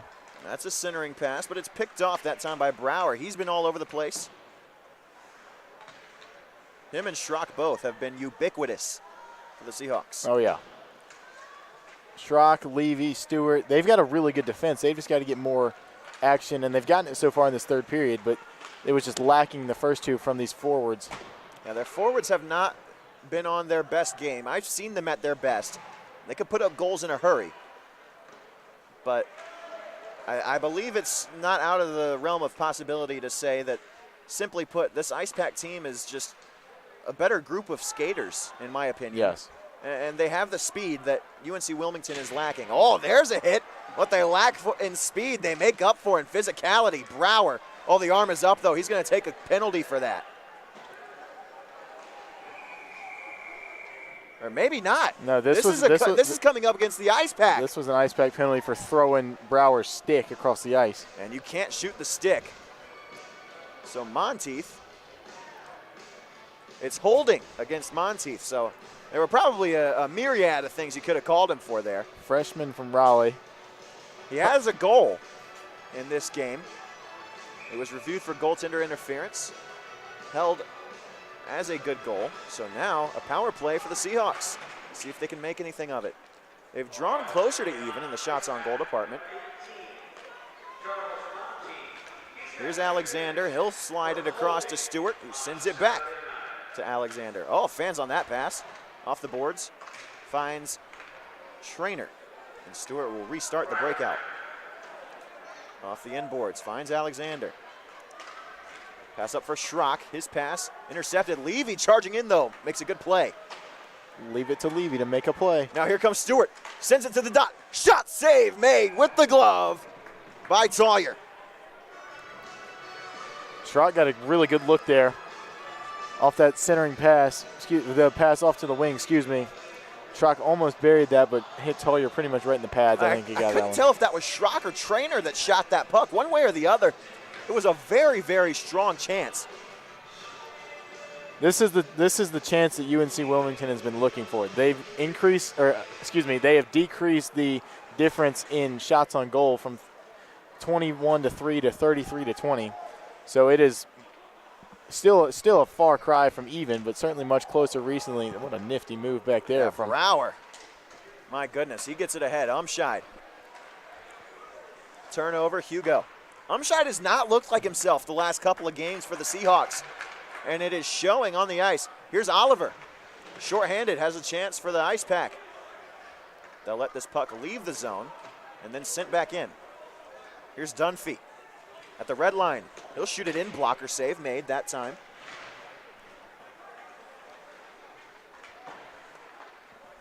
That's Benvenuto.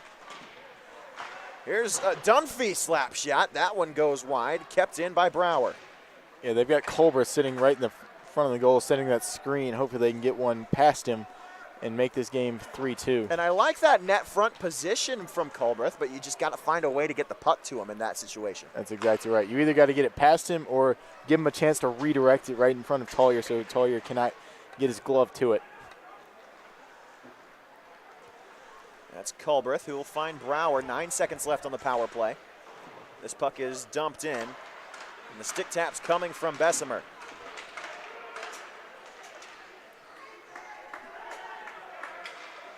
And out of the box is Monteith, so we're back to 5-on-5. Oh, boy. 2-on-1 developing. Substitution. Here's Oliver. Right, Monteith moves in. Oh, what a move, and a great save by the defender, and that shot goes wide. Bessemer's lost his stick. Big hit put on the near side boards by Benedetti. Robinson hits the ice. Still in the offensive zone. Ariane in the Ice Pack. Still without a stick is Bessemer. This will slide to the high slot. It's Robinson. Off the block shot, off the crossbar, and a diving poke check from Levy. Still doesn't clear the zone. Siggins. Bessemer's now playing with a defenseman stick. That's Levy's stick. I don't know where Bessemer's stick is. And Umscheid's got a breakaway opportunity, but that stretch pass was too far out in front of him. There's Reith. That shot is fired off the stick of Benvenuto. Oh my goodness, what a development that was for the Ice Pack. Alex Robinson gets it deep. Levy picks it up behind the cage. Backhanded pass finds its way to Reith. Excuse me, that's Siggins. Levy.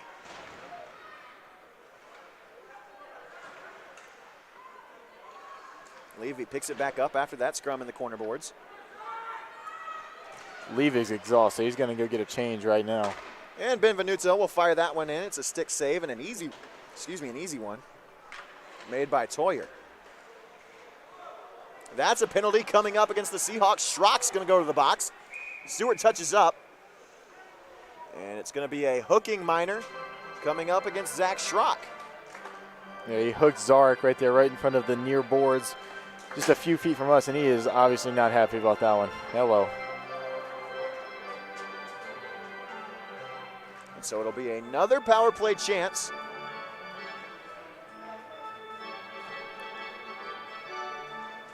Coming up for the Ice Pack. They are 1 for 4 on the man advantage so far. They scored 1 goal very shortly after the power play expired. That was their 3rd goal. However, it technically was not a power play goal.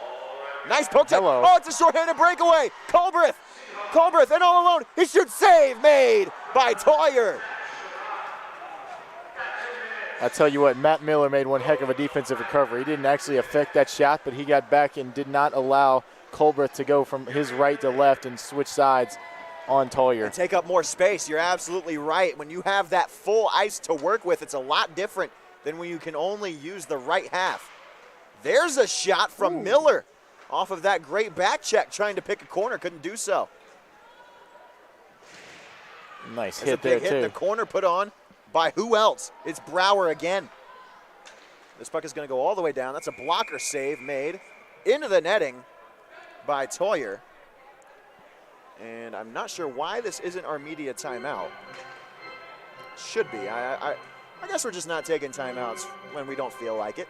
But we'll go ahead with it. Next dead puck. Yeah, you gotta think so. Seahawks still very much in this game, but it starts with a penalty kill here. Benedetti can't win the draw. That has been a huge advantage for the Ice Pack tonight. Face-offs both on the power play and just even strength 5-on-5. The Ice Pack is, I don't know the exact number, but they have visibly dominated at the face-off circle. Here comes Hugo on the power play. 56 seconds left on it. Riley Johnson. Hugo finds Solomon, our player to watch. There's Riley Johnson. Zarek, far side, sends it to the high slot for Hugo. Fakes a slap shot. Finds Solomon, wide open crease. Oh, he passed up on the shot. Oh, that was a sure goal. Here's Hugo. Sends it for Johnson. His shot save made. Bessemer and Solomon had a gaping cage and passed up on the shot attempt. He knows it, too. You can tell by his body language right there. He just passed up the opportunity of the night to get a goal for his Ice Pack. That goal looked like a soccer goal with how much space was available. And Solomon passed it up. And with 27 seconds left on the kill, Levy clears the puck out of the zone. Johnson, his pass gets affected by the penalty kill of the Seahawks, and it's sent back into the neutral zone. Hugo gets it in. Sark is on sides. Has a darting Riley Johnson. Opts not to find him. Hugo for Solomon. Stick taps out of the box is Schrock. There's a play. This is a 2-on-1. Alexander has Schrock with him. You got a 3-on-2 Alexander finds Schrock. Shot save made. Charging in another save made by Tawyer. Oh, and now the other way. boy. It's a 2-on-1. Lone defender is Stewart. It's a breakaway. Moving in. Shot. They score! Riley Johnson does it again. And it's 4-1. Ice Pack. That was the most exciting 15 seconds of play we have had all day. Holy smokes, we had 2 odd man rushes, 1 for each team. Wilmington got 2 shots on net, both blockered off by Tawyer, and then Riley Johnson finds a way to make a play. goes left to right, beats Bessemer to put NC State up 4-1. That right there is why we come to watch these hockey games. That excitement in just a matter of seconds. Incredible play from both sides, but NC State gets the goal. Oh, that'll get you out of your seat if I've ever seen it. And we may have a look at this one. We may see if this one was offsides. And I believe UNC Wilmington is going to challenge this. The first coach's challenge in ACCHL tournament history could potentially be going down. And we will have a break for a replay review. We'll be back after this.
And we're back here, replay review. The coach's challenge unsuccessful from UNC Wilmington's challenge of that goal.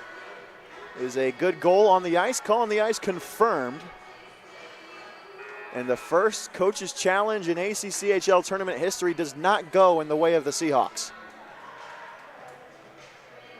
That was incredible action. I'm still getting over how fast-paced and how quickly both teams moved up and down the ice. Man, oh man. Great, pretty much outside of Solon's passed up shot, NC State's most grade A opportunity of the night. And we're going to go to our media timeout here. We'll be back in a second.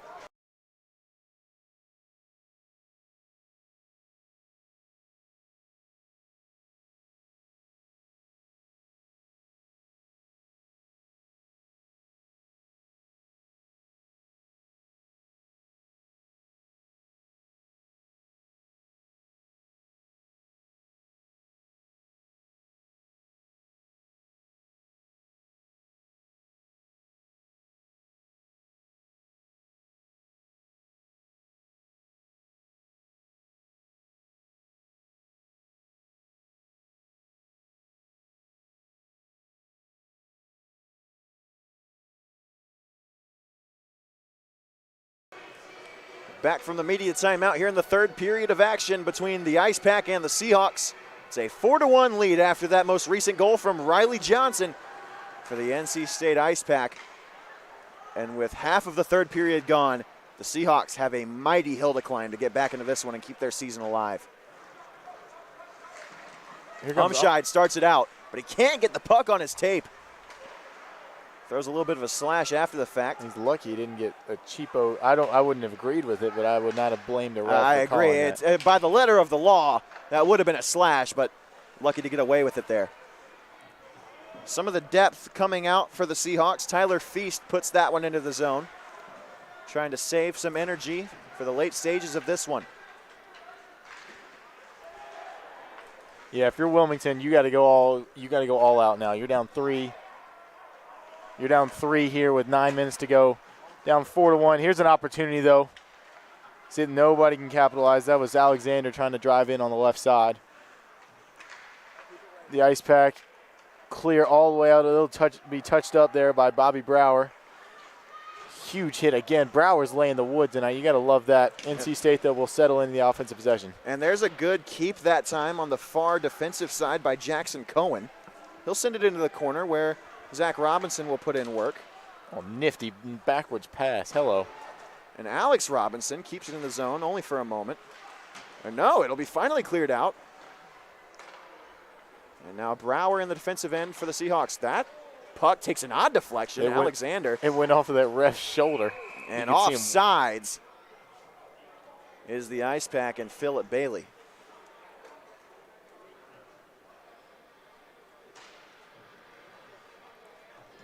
Well, 8 minutes and 21 seconds are all that is left for the Seahawks of UNC Wilmington if they want to avoid an early exit here in the ACCHL tournament. This has been a stellar year for them. They've had a great season all year long. But a rough matchup for them in the first round. Yeah, this is, as we've talked about it before, NC State might be, off the pipe and then move the goal. Anyways, NC State might be the most talented team in this field. They're not the highest seeded, but maybe the most talented team. And for them to be the number 3 seed shows how much the league as a whole has progressed. Yes. If you had said, 2-3 years ago that NC State would be the 3 seed behind Virginia Tech and Georgetown, people would have laughed at you. That's nothing against Virginia Tech and Georgetown. It's just that NC State, at the time, 2 or 3 years ago, they were the number 1 team, not only in the ACCHL, but in the ACHA. They were one of the top teams in the country. And for them to fall to 3rd in their own conference just shows how much this league has developed, and it's a great sight to see. Absolutely right. Virginia Tech winning in their matchup at noon. They beat the Colonials of George Washington. And then Georgetown, the number 2 seed, they'll take their fight. Oh, there's Logan Stewart with a big hit. Georgetown will take their fight against the Tar Heels of North Carolina, the lone game remaining after this one concludes just a bit later on tonight.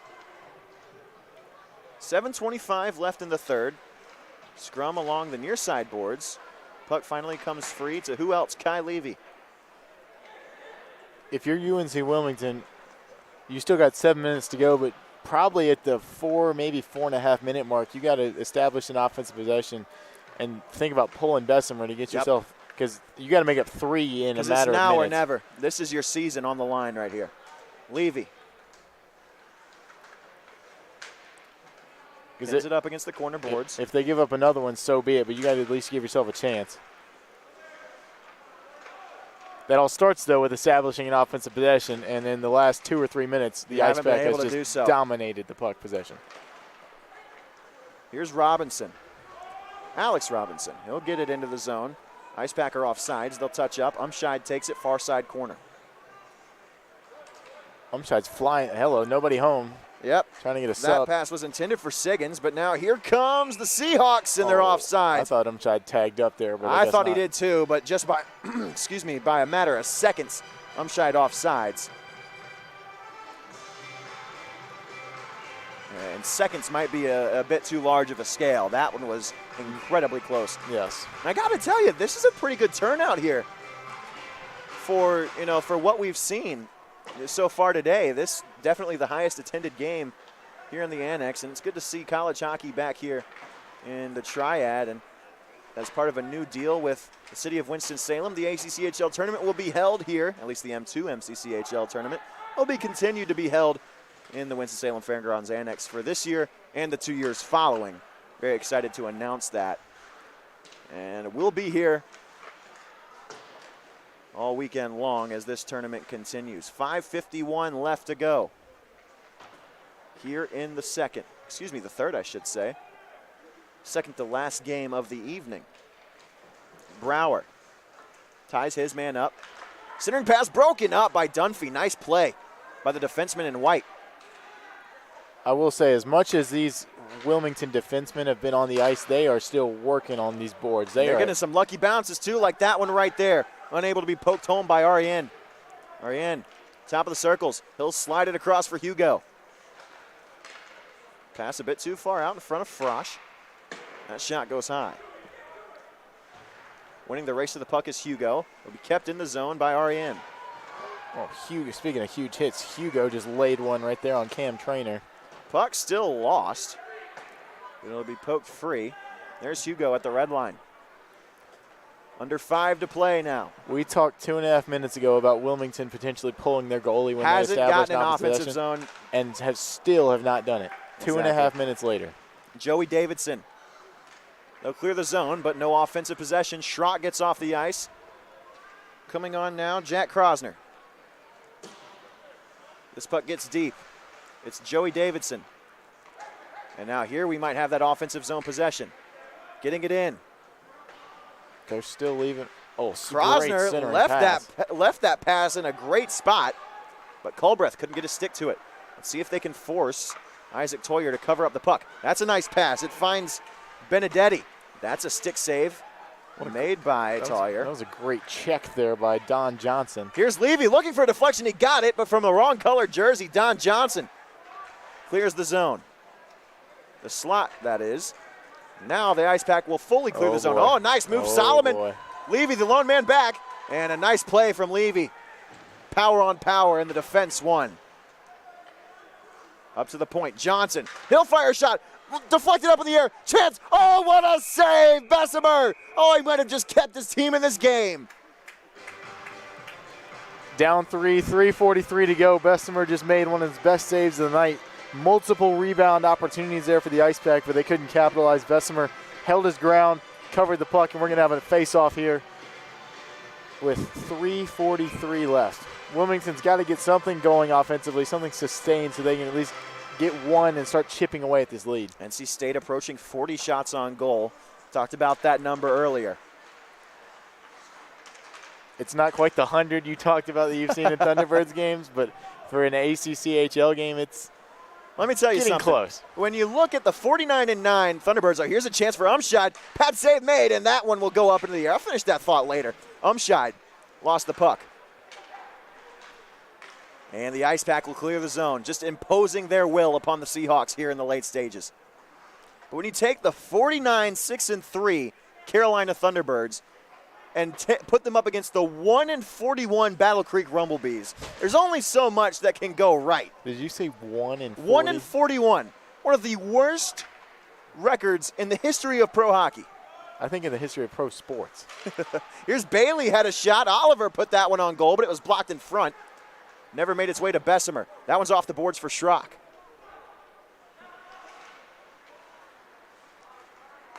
Brower, as we approach 2.5 to play.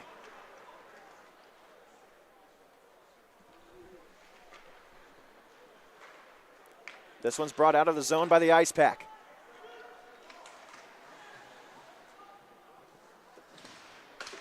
Alex Robinson behind the goal. Alexander tries to stretch pass, but it's picked off that time. Good play made by Bresingham. This will not be icing.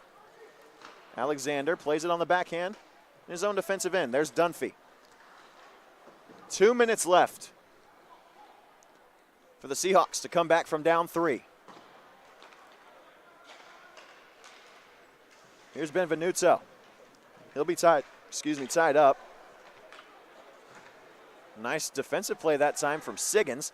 Dunphy gets it into the zone, but his line mate, Benvenuto, wasn't on the same wavelength.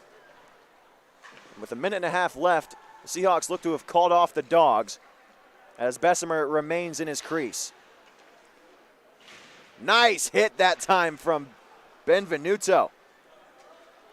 Moving in, it's the Ice Pack. A shot, save made just by the skin of his teeth. Bessemer that time. 1:18. Oh, nice defensive play from Dunphy with the stick to put that one up into the netting and out of play. So 1:15 left. And the Ice Pack appear to be moving on to the semifinal round. And at that point, we could have 3 of our 4 semifinalists determined. Wake Forest and Virginia Tech have already clinched their spots in the semifinal round tomorrow. Here's Hugo. His slap shot blocked that time. Nice play made there by Benedetti. As we have reached the 1 minute mark. Riley Johnson, Hugo can't keep that one in at the point. Here's Culbreth, he lost it. REN takes it. Stewart. REN and Riley Johnson was offside. So 46.1 left on the clock here.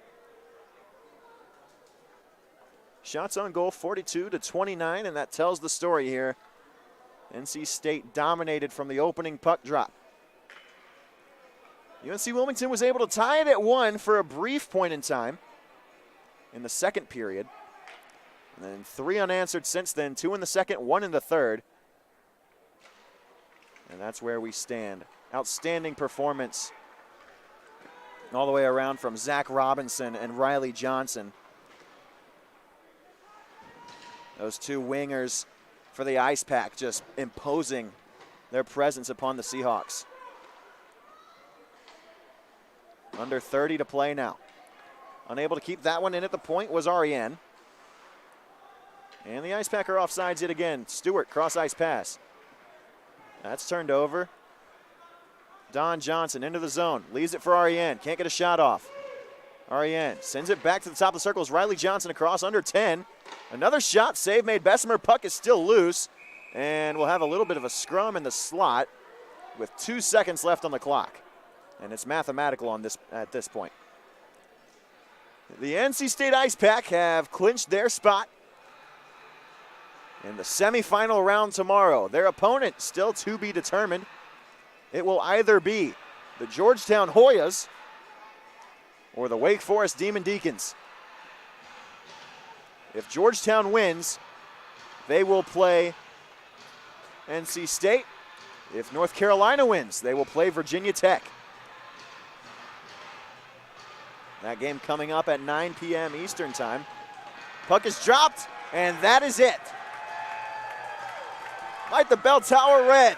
The Ice Pack moving on to the semifinal round.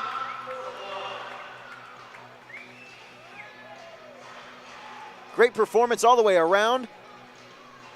28 saves in the effort for Isaac Tawyer, improving on his impressive freshman season. And the handshake line will be a bittersweet moment for these UNC Wilmington Seahawks. A great season comes to an end here in Winston. Again, final score, 4-1, NC State victorious. We'll take a brief break while we set up this interview with Jay Banzette and victorious head coach of the Ice Pack, Tim Healy.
All right, so we've just been notified that Coach Tim Healy was so excited about that win that he's going to go celebrate with his guys in the locker room. So we'll talk to him again tomorrow when the Ice Pack take on their opponent, whether it be the Demon Deacons or the Hoyas. We'll find out in just a moment, but we'll be back at 9 p.m. Eastern for this game between UNC and Georgetown. Don't go anywhere.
Welcome into the final game of the men's bracket quarterfinal here at the ACCHL tournament in Winston-Salem, North Carolina at the Fairgrounds Annex. I am Jay Banzett alongside my partner in the booth, Graham Tuck. Graham, this matchup between the 7th-seeded North Carolina Tar Heels and the 2nd-seeded Georgetown Hoyas, if it's anything like the matchups we've seen the rest of the day, it should be very good. Yeah, it's shaping up to be a good one, and I'm excited for this one.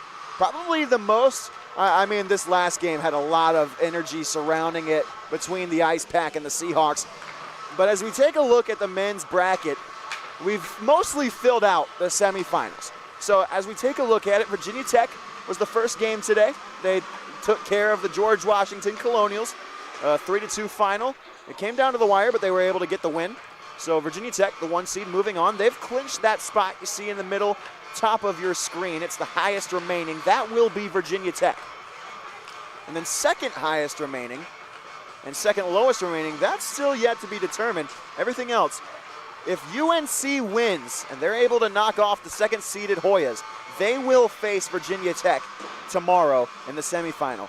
But if Georgetown wins and we go all chalk through the quarterfinals, the 2-seeded Hoyas will face the Ice Pack in the 2-3 matchup semifinal tomorrow, and Virginia Tech will have the Wake Forest Demon Deacons. One way or the other, it's going to be a couple of great games tomorrow afternoon. Absolutely right. And you just mentioned the Ice Pack. They just impressively beat down the UNC Wilmington Seahawks 4-1, so they're certainly going to come in hot tomorrow. This game, though, if Georgetown wins, it'll be a great matchup. If Carolina wins, when they take on the Hokies of Virginia Tech tomorrow, also should be a very good matchup. Graham, what are your 3 keys to the game for both teams? It's a late start, 9 p.m. They've been sitting around a while. What do they need to do to get going? Well, let's be transparent about it here. 9 p.m. is like a noon kickoff for college football to these guys. That's true. Club hockey, they're used to late puck drops at this point. That being said, I think that you have to make sure that you come out with energy. You know, this is the postseason. Your season could end tonight. For some of these guys, let's be honest about it, their career will end tonight. For these seniors and some guys that may not play again, you're playing for your hockey career tonight. You got to treat it that way. You got to come out from the jump, opening puck drop, have some intensity, play with a fire under your butt, and get into it from the get-go. And another point to be made, you've got to keep the pressure off of your goaltenders, whether it be in the net, Douthit, for the Tar Heels, or Parechia, excuse me, for the Hoyas. You've got to, as a defense and as a team, you've got to take the pressure off of them. Make the game be decided in between the blue lines. If you can win the neutral zone, we saw it with Wake Forest. That won them the game when they played West Virginia. The neutral zone was controlled from start to finish by the Demon Deacons, and it paid off for them. Both of these teams have the capability to do that as well, and we'll see how it plays out here. And then my third key to the game is going to be who can dominate special teams. We saw that UNC Wilmington, they actually played pretty tight with NC State when it came to the special teams, but when it all came down to it, a power play goal was the dagger for the Ice Pack. And so I'm looking for the special teams units, particularly the power plays, to play a big part in this game tonight. That's exactly right. So, Graham, we are 3 minutes away from opening puck drop. We will take a quick break and then get back to the starting lineups announcements from our PA announcer and the national anthem, and we will get this last quarterfinal of the ACCHL tournament underway in just a few minutes.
We are back live at the Winston-Salem Fairgrounds Annex here in Winston-Salem, North Carolina for the fourth of four men's bracket quarterfinal games in this ACCHL tournament between the 7th-seeded North Carolina Tar Heels and the 2nd-seeded Georgetown Hoyas. I am Jay Banzette alongside Graham Tuck. Graham, we just went over it in the pregame, but this game should be an excellent nightcap to what's been a really good day of hockey. Yeah, and it should be one, and you know, the thing that I'm most excited about involving this game is the fact that we'll know our semifinal matchups when this game is over. We talked about it. We'll go over it one more time just in case you were late to the party. If North Carolina wins, they will face Virginia Tech tomorrow, and NC State will face Wake Forest. But if Georgetown wins, they will face NC State, and Wake Forest will face Virginia Tech. That's exactly right, Graham. And so we're about to get this game underway. Carolina in the light blue jersey, navy pants. Georgetown in the cream tan-colored navy top with the navy shorts. And we are underway, and Georgetown will control. Never mind, Carolina will control. That's Henry Foster. sophomore will control it through the neutral zone. Georgetown comes into this game the 2nd seed ahead of the mighty NC State Ice Pack, who just took down the UNC Wilmington Seahawks 4-1 handily here at the Annex. Carolina the 7th seed, but as we have mentioned in previous broadcasts, there is no bad team in this tournament. Oh, not at all. And that was, we took that out of the equation when we watched that first game between Virginia Tech and George Washington. The 1v8 matchup was a 1-goal game decided in the late stages of the 3rd period. Just a great game all the way around. And Virginia Tech, they've been a team all year long that has played to their opponents. They've played very well against great teams. They've played kind of not so great against some below average teams.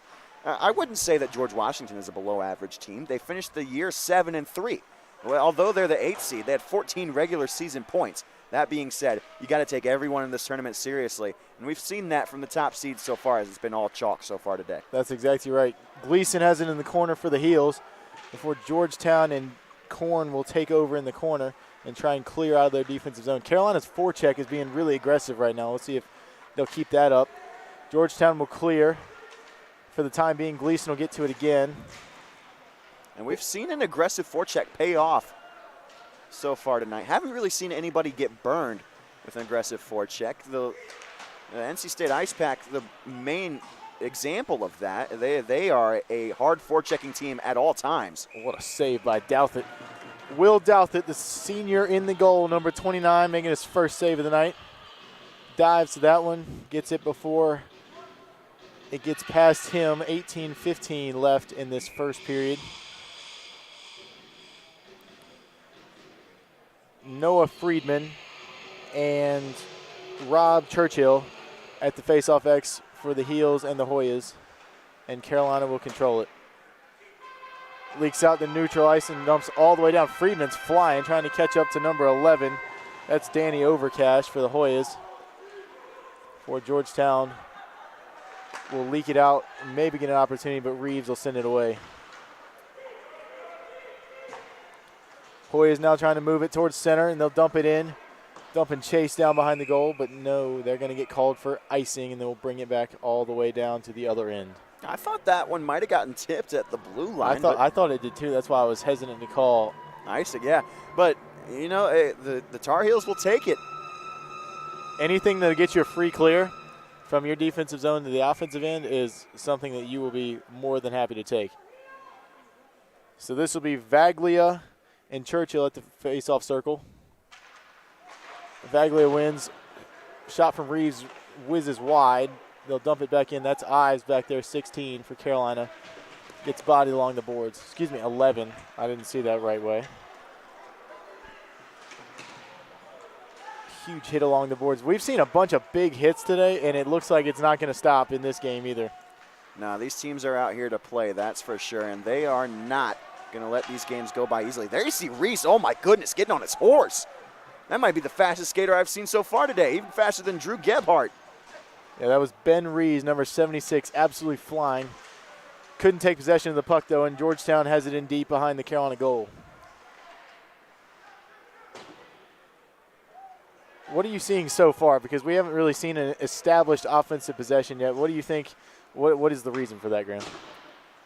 Well, I think that it's partially because both of these teams have great defenses. That's what's gotten to them this point, this far into the season. It's not going to be the kind of thing where they're going to let these passing lanes just open up and let you set up in your offensive zone and have that kind of sustained pressure that we saw NC State have for the vast majority of that game. Yeah, if either of these teams gets as much pressure as NC State had, this game might be over. Because that very was quickly, too. Oh, opportunity for here, and they'll score. That's oh my goodness, Carolina first goal of the day. That's number 27, John Miglior. First goal of the night for the Tar Heels off the break and assist on the fast break. And I believe that was actually Brian Hogan putting that one home for the Tar Heels. But one way or the other, it's a great chance created by a win to the puck. You got to hustle. When you get that puck out of the zone, it starts with a good breakout. You chase that puck, and we're going to get a penalty after the fact assessed to Georgetown. That is and the my scores table doesn't know what's going on. That is my mistake. That was Brian Hogan. I've got a little interesting 77. Looks like a 27 on our roster, but that is the starting center for the Tar Heels. That is Brian Hogan with the first goal of the night for the team in light blue. And we talked about it going in. Very, very possible that an upset goes down here. Seen no upset so far today. George Washington came close, but UNC getting on the board first. George Washington led for the majority of that game. They did lead. They led 2-1. For a long West time. Virginia also led. They led at 3-2.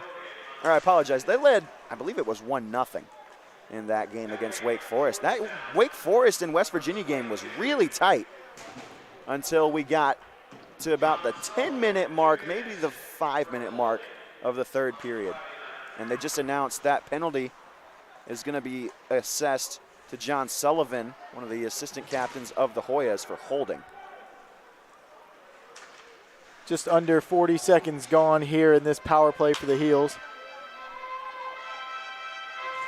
And Georgetown will clear it all the way down, and Douthit will clean it up for his team, try and reset, regroup with 64 seconds left in this power play, their first of the afternoon. I just noticed they took the goal off the board. They did. Oh my goodness, we're gonna try to figure that out, because I don't understand why at all. And Georgetown will just clear it all the way down again. They did. Never mind. Now Georgetown has a goal based on the scoreboard. Okay, here. there we go. They're just trying to figure it out. So yeah. It is 1-0. It is 1-0. Yes. They just were late putting it up, and then they put it up on the wrong side here in the annex. Huge hit. But here we go again. Carolina trying to score again. Speaking of getting knocked off its tracks, that goal is now perpendicular to the crease, and we'll have a reset on the far circle for another faceoff. I think the scoreboard is malfunctioning. Never mind, there it is. 1-0 Carolina. 14:48 left in the first period. And Carolina is still 27 seconds, left on their first power play of the evening.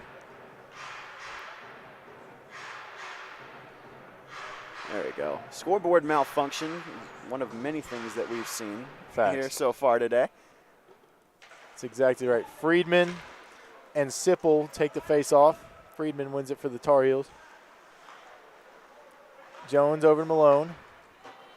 Beeson here on the far boards will dump it in and chase. Try to anyway before Georgetown ends up clearing it all the way down. That's a great play along the boards. I thought that was going to leak through. And board battles are where you win the games. It doesn't look like it's a big part of the game, but it really, really is. If you can win those puck battles and retain possession more often than not, you will come out successful. We are back to even strength here, and a huge save right there. That's Mark Paraccia making his first enormous save of the evening. He'll hold on to it, and we'll get a face-off. Man, I tell you what, Georgetown is not playing like they, on paper should be. If this is how that they're going to keep playing. Their defense is just porous. UNC had 2 men open in the slot with nobody on them, not just one. Paraccia bailing his team out there. Exactly. If it's anything like Bessemer, though, that we saw in the UNCW game with the goalie bailing out a team, Ryan Bessemer last game. Well, you want to talk about a goalie bailing out a team? Think about Graham Waugh back this morning for George Washington. He's one of the only reasons that the Colonials were still in that game against Virginia Tech. That's very true. We'll see how this goalie battle ends up, as that is Rees and Ives down here along the near boards for the Heels. They'll control it. We got a Rees and a Reeves on the Carolina team, so we'll try and differentiate those, number 76 and number 13. And they're both in on this action on the near boards. That's kind of cool when you have 2 names that sound so similar but are spelled It's cool until you got to call it yes, play-by-play. That's exactly right. I will say, I have family from up in the Virginia area. A lot of my family, Virginia Tech Hokies fan. So seeing them advance in the tournament was a cool thing, especially to see them as the number 1 seed. But I got to say, man, watching Graham Waugh, I wish I could have one more game of him this season. He was phenomenal in the crease. He's just so fun to watch. Mangle will send that one all the way down for Georgetown before Peter Korn picks it up for the Hoyas. And they've got a situation that I thought was developing, but now they will. Going to take along the near board, send it in towards Douthit. He'll simply scoop it up, and we'll take a face-off here at the near circle.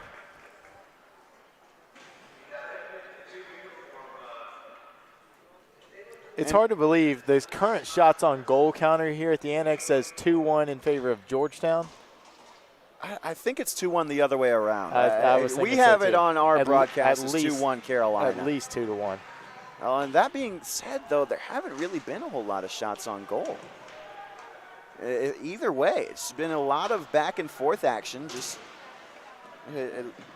no real lane. Obviously, we saw that one goal from Hogan for the Tar Heels to get them on the board, but other than that, just not much happening. Carolina having trouble clearing out of the defensive zone. Georgetown applying the four pressure, but that will be dumped along the near boards and cleared out to center ice by Sabotin. That's a nice handle. Mahan will tag up. Sabotin takes it in the middle. No good, though. That was number 20 for the Hoyas. Scott Burnett taking care of that one. That puck will just sit there right in the middle of the ice. Oh, a great opportunity. Mahan could not capitalize, though. Couldn't get a stick on it. Man, I tell you what, the Tar Heels are running circles around the Hoyas right now. And that puck will just get knocked out of bounds on the net by Parachia in the net for the Hoyas. And that'll bring us to our media timeout. That's exactly right. So we'll be right back. We'll take a TV timeout here for media on WRL Sports Plus, and we'll be right back here at the Annex.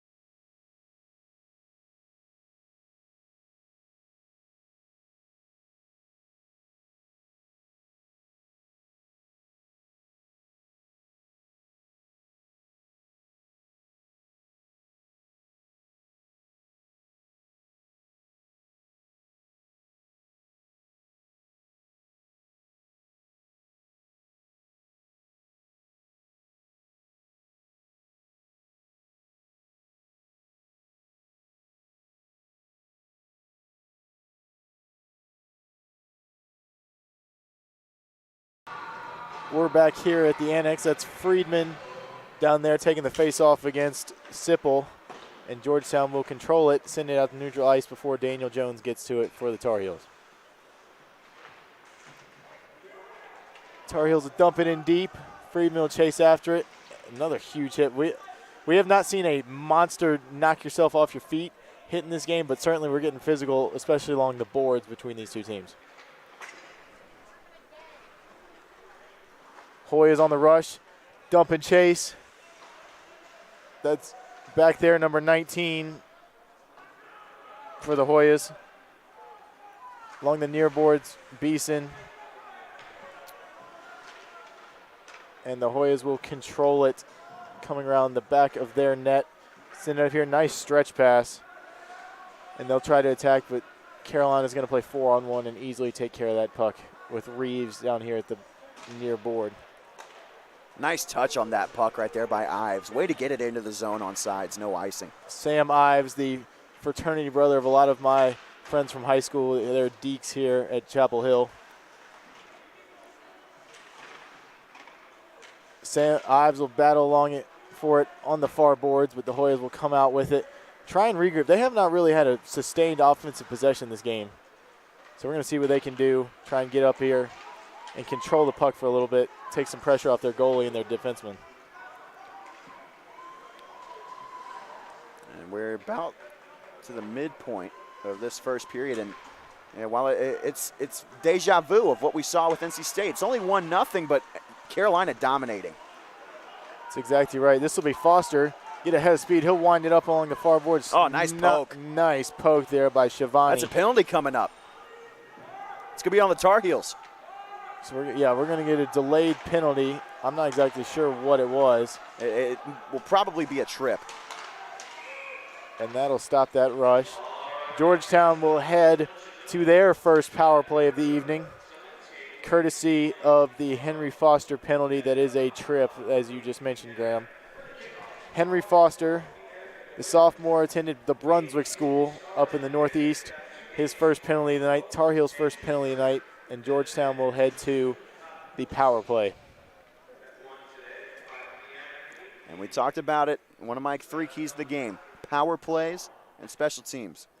Power play has to be successful for Georgetown, especially with the way that they played at even strength so far if they want to stay in this game. And that is not how you start a power play at all. Well, you won the face-off, so you did something right, That's but true. you got to get that puck on your tape. You got to get it tape-to-tape passes. You're not going to be able to do much of anything. Sipple. Oh, nice move. That is Dyer wrapping around over to the wing.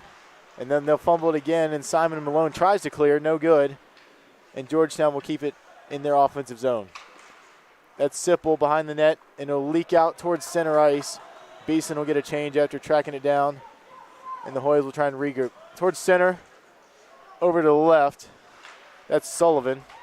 And Carolina will send it out to neutral ice again. Sipple tries to, the captain for the Hoyas, tries to regroup.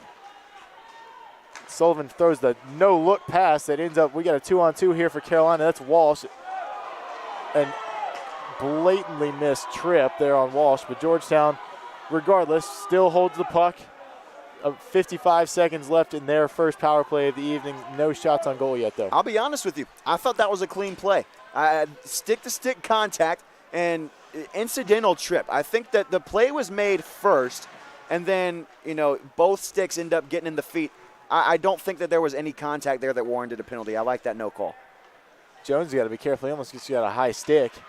That shot will get through Douthit off his right blocker, and that was Walsh sending it all the way down for the Heels before Dyer can reset it for the Hoyas. Yep, 20 seconds left on the power play for the Hoyas. Haven't really done much of anything, just one shot on goal. See if they can build on it. Beautiful clear there from the Heels. Got it up and over every person on the ice into the far corner. And Parachi had to go play it in his corner for his Hoyas. With now 3 seconds left on the power play, Foster's about to come out right as soon as they pass the penalty box. And here he comes. We are back at even strength here at the Annex. Douthit holds on to it right on his right blocker, and we will get another face-off on the far side of the ice from where we are in this announcer booth. 7:30 left in the first period. Carolina 1, Georgetown 0. Equal shots on goal, 3-3, which very different from the NC State game that we just saw. Oh my gosh, yeah, it was a mudslide of shots for NC State. And I say that, oh wow, nice snag from Douthit. I say mudslide because there were a lot of dirty, not dirty as in foul-spirited, but dirty as in getting into the nitty-gritty areas of the ice. Getting into the blue paint, getting position in front of the net, creating rebound chances. That's what NC State did a lot, and they were able to put pressure onto UNC Wilmington and Bessemer and just made something happen. And that was what did it for them. Ever since that game got tied up at 1, NC State put their foot on the gas and did not let up. That's exactly right. Mangel's going to have it along the far near board, to Gleason. Over to Henry Foster, a nifty move to get back to his right hand. Tries to get a centering pass off, gets crushed along the boards, and Georgetown will look to clear from their defensive zone. Huge hit by Hogan. Starting to see a little bit more physicality in this game. Certainly college boys, you don't have to really motivate them that much to get a little physical. No, not at all, especially when you've got a shiny piece of silver on the line. Oh, exactly right. Georgetown tries to enter. They cannot. Here comes Mahan for the Heels. Shot off the left blocker of Parachia. And here comes Sipple. That's Dyer, 19. Mahan again. He's got Walsh on the far side if he can get it to him, but no, that's 13 for the Hoyas. Peter Korn. The captain of this Hoya squad. Oh, we got an odd man rush. It's 2-on-1. Nice save in the chest by Will Douthit for the Heels. Would you have liked to seen a centering pass on that one? I absolutely would. I think Sipple wants that one back. He knows he should have passed that because streaking towards the post was his teammate Gianella, and just a great save by Douthit, but too easy of a save. Should have made him move to his left.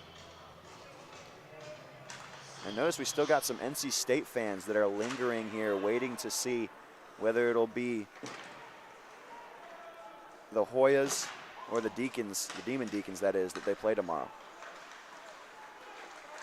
I know from personal experience that anytime an NC State fan can watch a potential Carolina loss, they're going to stick around for it. Oh, shot on net. Another one. Paraccia makes 2 in a row off the chest. Oh, man, the second one was way better. Oh, man, that was a tough rebound opportunity in the first place to be able to put that shot on goal. Nice adjustment made by the Carolina forward. Couldn't see who got that shot off, but moving all the way to his right, rotating at a tough angle. Phenomenal save from Paraccia. That's exactly right. Hoyas clear out the center ice, but again, Carolina just maintains the possession before it even hits the red line. They'll send it in deep, and Sullivan will regroup for the Hoyas. Carolina saucer sort of gets through before it's corralled by Shivani for the Hoyas. He drives to the right side, tries to dangle. No good. Great defense there by, I believe that was Reeves. Yep, Reeves was in on that play. He's been very good defensively so far. That's the first time we've really had to, point him out, but he has been stellar. Lots of quiet, strong plays.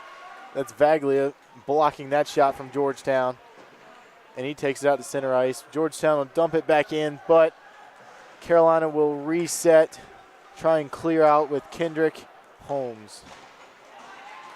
Reeves has it. He's flying. He's the fastest skater on the ice right now. Centering pass almost gets through. Where is it?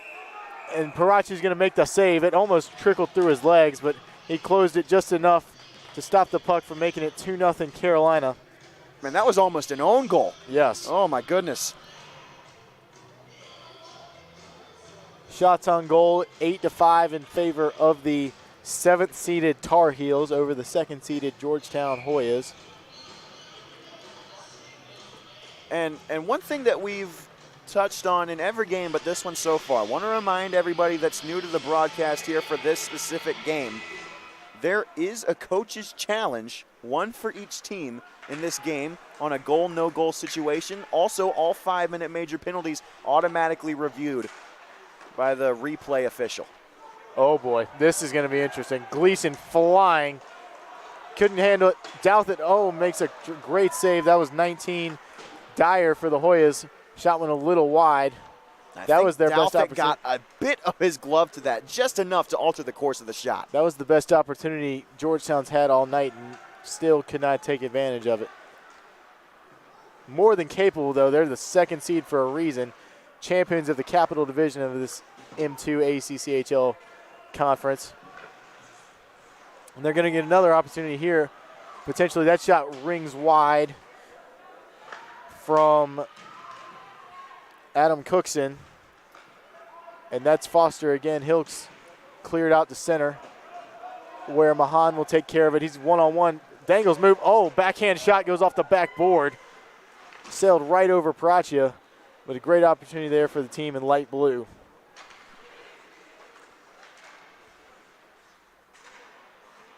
Circling the track is Sabotin, trying to get the through pass to Rees. Gets right back to him. Sabotin centering pass, nobody home. Georgetown still can't clear it. Sabotin behind the net, another centering pass. Georgetown will get to that one. And Walker will clear it out for the Hoyas. So I'll say this. One thing that I think separates. Hello. What a great save by Douthit. That one's going to get rebounded out to the heels, but another great chance for the Hoyas. One thing I think that separates the good from the great here at this level of hockey is your vision when you're on the ice. You got to be able to see the passing lanes, when they open up, when they're at their widest, when is the right time to sling that pass through. That's exactly right.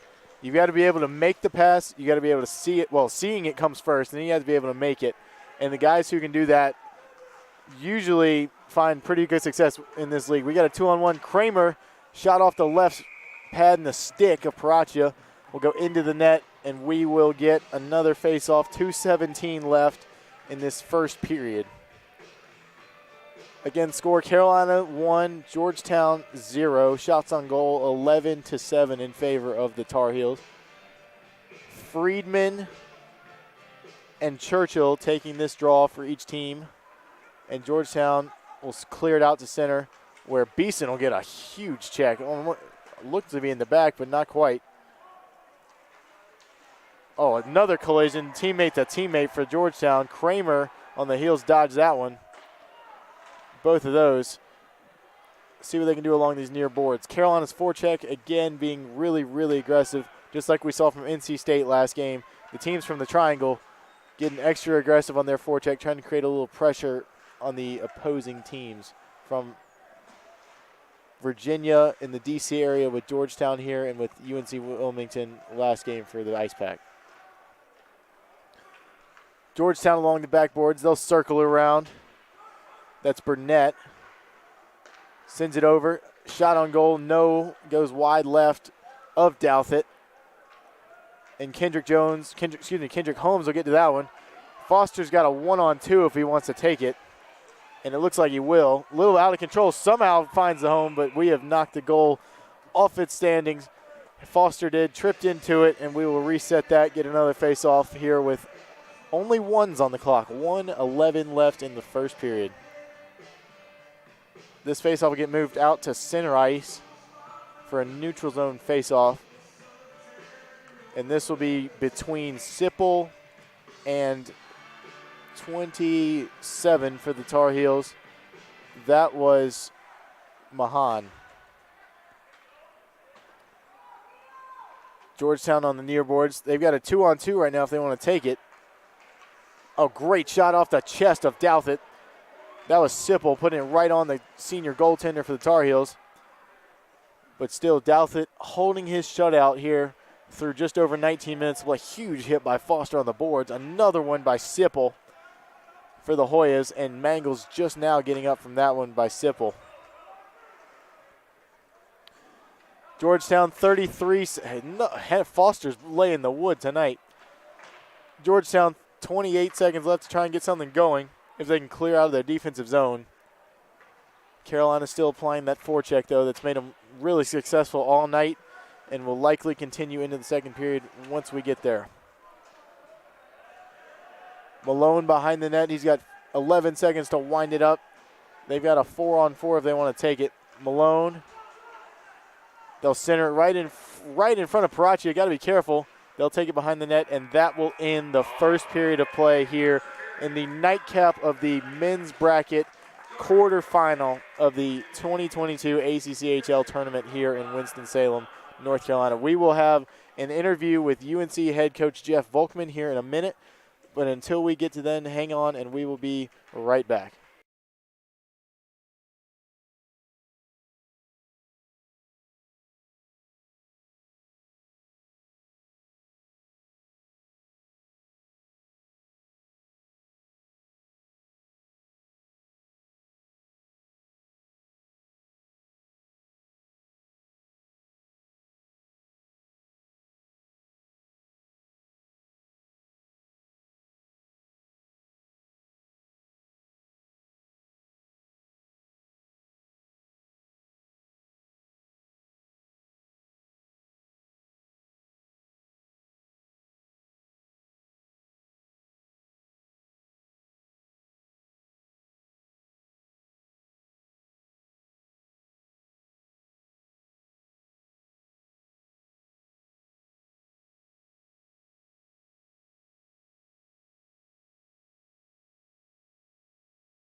And I'm here sideline with head coach of the Tar Heels, Jeff Volkman. And Coach Volkman, your team fought hard in that first period. It paid off. You're up 1-0 against this number 2 seeded Hoyas squad. What did you do right? What did you like about your team's performance in that first? I think, we just really need to get to our game. What we did right was we scored first, right? We wanted to get on the board. We wanted to get on top right away.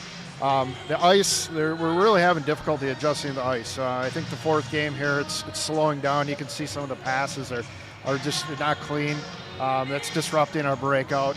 But I'd like to get back to our speed game. We're we're just not there. I don't know if it's the ice or if it's 9:30 at night or what's going on, but we're going to have a conversation about getting back to our speed game. Well, I've liked the passing lanes and the ability that you guys have had to find those lanes. The vision of your team has been apparent.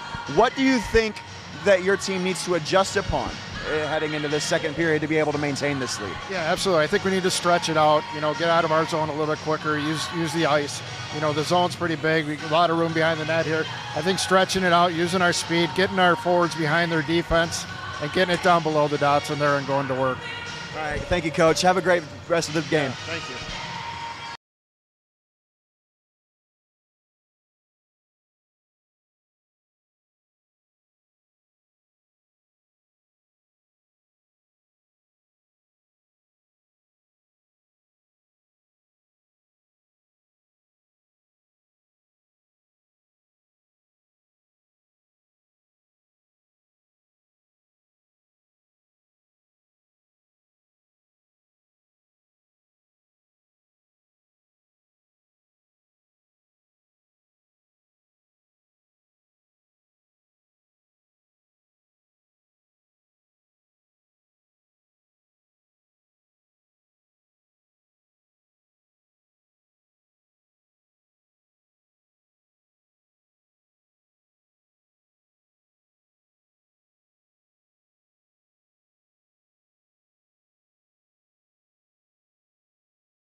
So we're back here at the Winston-Salem Fairgrounds Annex for the first period intermission break, I should say. The North Carolina Tar Heels lead the Georgetown Hoyas 1-0. Graham, what did you see in that first period? Well, the first period was just a dominant performance by the Tar Heels. It was not as egregious as the beatdown we saw NC State and the Ice Pack put on the Seahawks of UNC Wilmington just a game ago.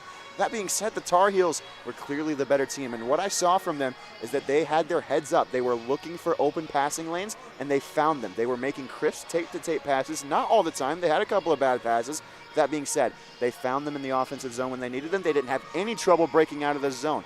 What I'd like to see from Georgetown is a little bit of a forecheck here to try to change that. You got to hamper the breakout a little bit, because if you can create those turnovers, we saw a couple of them. Unforced errors by the Tar Heels nearly bit them. And Georgetown had a couple of chances to get on the board. Douthit bailed them out, did the Tar Heels. That being said, forecheck would help that greatly for the Hoyas. We heard Coach Volkman talk about ice conditions, it being the fourth game of the day here. How do because both teams deal with that, how do they manage it being such a worn-down ice rink? Well, I think you have to, what you have to do is that you have to just make sure that you're giving it 150% on every play. Because if you go all out and you stay contained, you stay within yourself, you don't try to do too much, the conditions won't matter as much. If you stay within your game, you play like you know you can play, like UNC has been playing all year long, they will be very okay as they get into the second and third period. Same thing with Georgetown. I've liked what I've seen from Georgetown, but like I said, they just need to put a little bit more pressure on the Tar Heels to create some turnovers and maybe get a goal on the board. That's exactly right. The 7th-seeded Tar Heels lead the 2nd-seeded Georgetown Hoyas 1-0 after the first period. We'll be right back at the start of the second period here at the Winston-Salem Fairgrounds Annex. Winston-Salem, North Carolina is a city with a rich history of reinventing itself. Here you can wine and dine back in time, or raise a glass to the future. Witness history in the making, or savor the present moment. That's why you'll love visiting Winston-Salem. Our past is present, our future is bright, and our city is yours to explore. Look forward. Travel back to Winston-Salem.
We are back live here at the Winston-Salem Annex, where the North Carolina Tar Heels, the 7th seed in this ACCHL M2 tournament, lead the 2nd-seeded Georgetown Hoyas 1-0 after the first period. Graham, we saw not quite the level of domination that we saw in the previous game between NC State and UNCW, but it was awfully close. Yeah, it was pretty darn close, and the thing is, UNC, we talked to Coach Volkman, as we talked about in the intermission report. Coach Volkman said that he wanted his team's passing to be a little bit more crisp. When it was crisp, you could see that they are clearly one of the best teams here at this tournament. But when it wasn't crisp, you can see that they opened a door for Georgetown to come back into this game. They're going to want to shut that door here in the second period. That's exactly right. Slam the door shut if you're the Tar Heels. Keep your foot in it and hope you can open a little more if you're the Hoyas. Carolina will control the opening face-off of this second period. Quick takeaway. Foster along the boards. Send it in deep behind the Georgetown goal. We got a smooth sheet of ice, at least for the time being, so hopefully Coach Volkman's team will be able to take advantage of that. A nifty between the legs pass there from the Hoyas. That was Frankie Gianella, excuse me. Team in, I'm going to call that a cream jersey. It's not white. It's almost like the bone-colored jerseys of the Rams that you can't stand. I know. I hate them. But no, I like these cream-colored uniforms. These are classic, very nice. Henry Foster backhand saved by Paracha. Foster crossed center ice, put his right hand, backhand up, and Paracha pretty much ate it right in the chest. Now, I will say this. You talked about the ice conditions with Coach Volkman.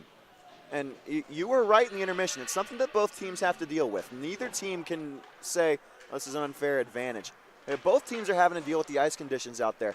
But, we've seen the grounds crew doing everything they can to make this the most playable surface possible. I remember during one of the intermission reports earlier today, I saw one of the grounds people coming out with a fire hydrant and shooting it at the ice to make sure that it was at a playable quality. So they're working hard here at the Annex, and appreciate all the work that they're doing. Absolutely right. The people behind the scenes never get enough credit, but they do arguably the most important job. And not even arguably. It's definitely the most important job. Give us a sheet of ice to play on that Will Douthit will slide across to make his first save of the period.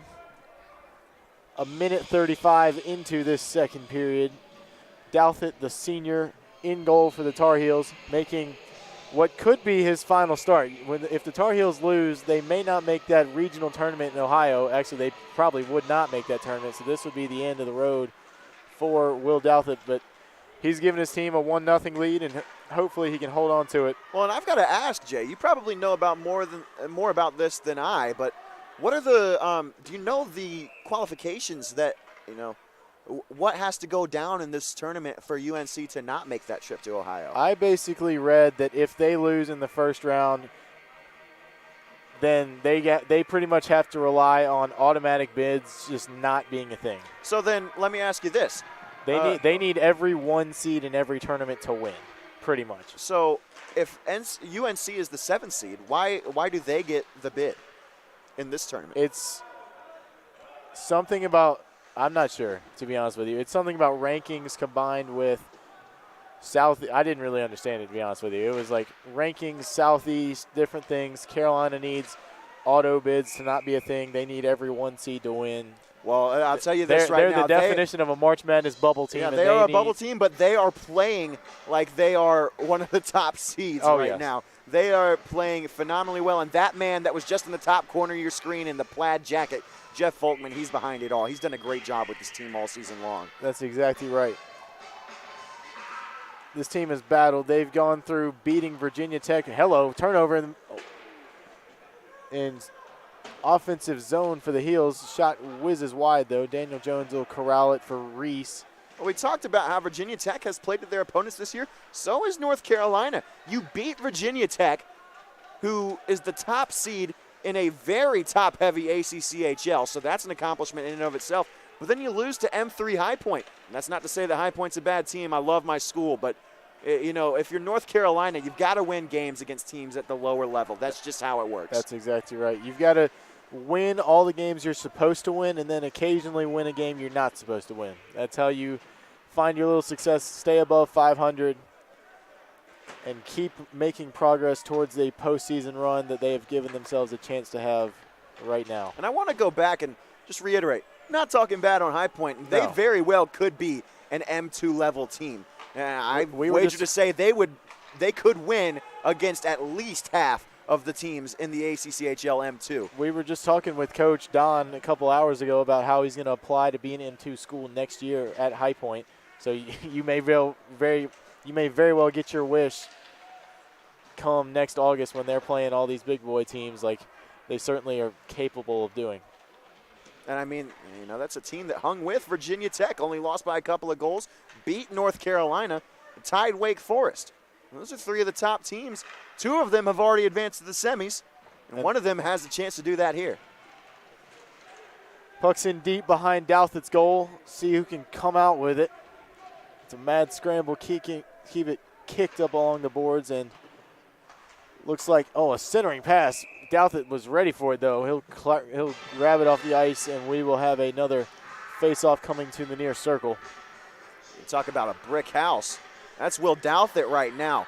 11 saves so far, nothing by him. And Douthat a bit undersized to be a goaltender, but he doesn't play like it. That's a fact.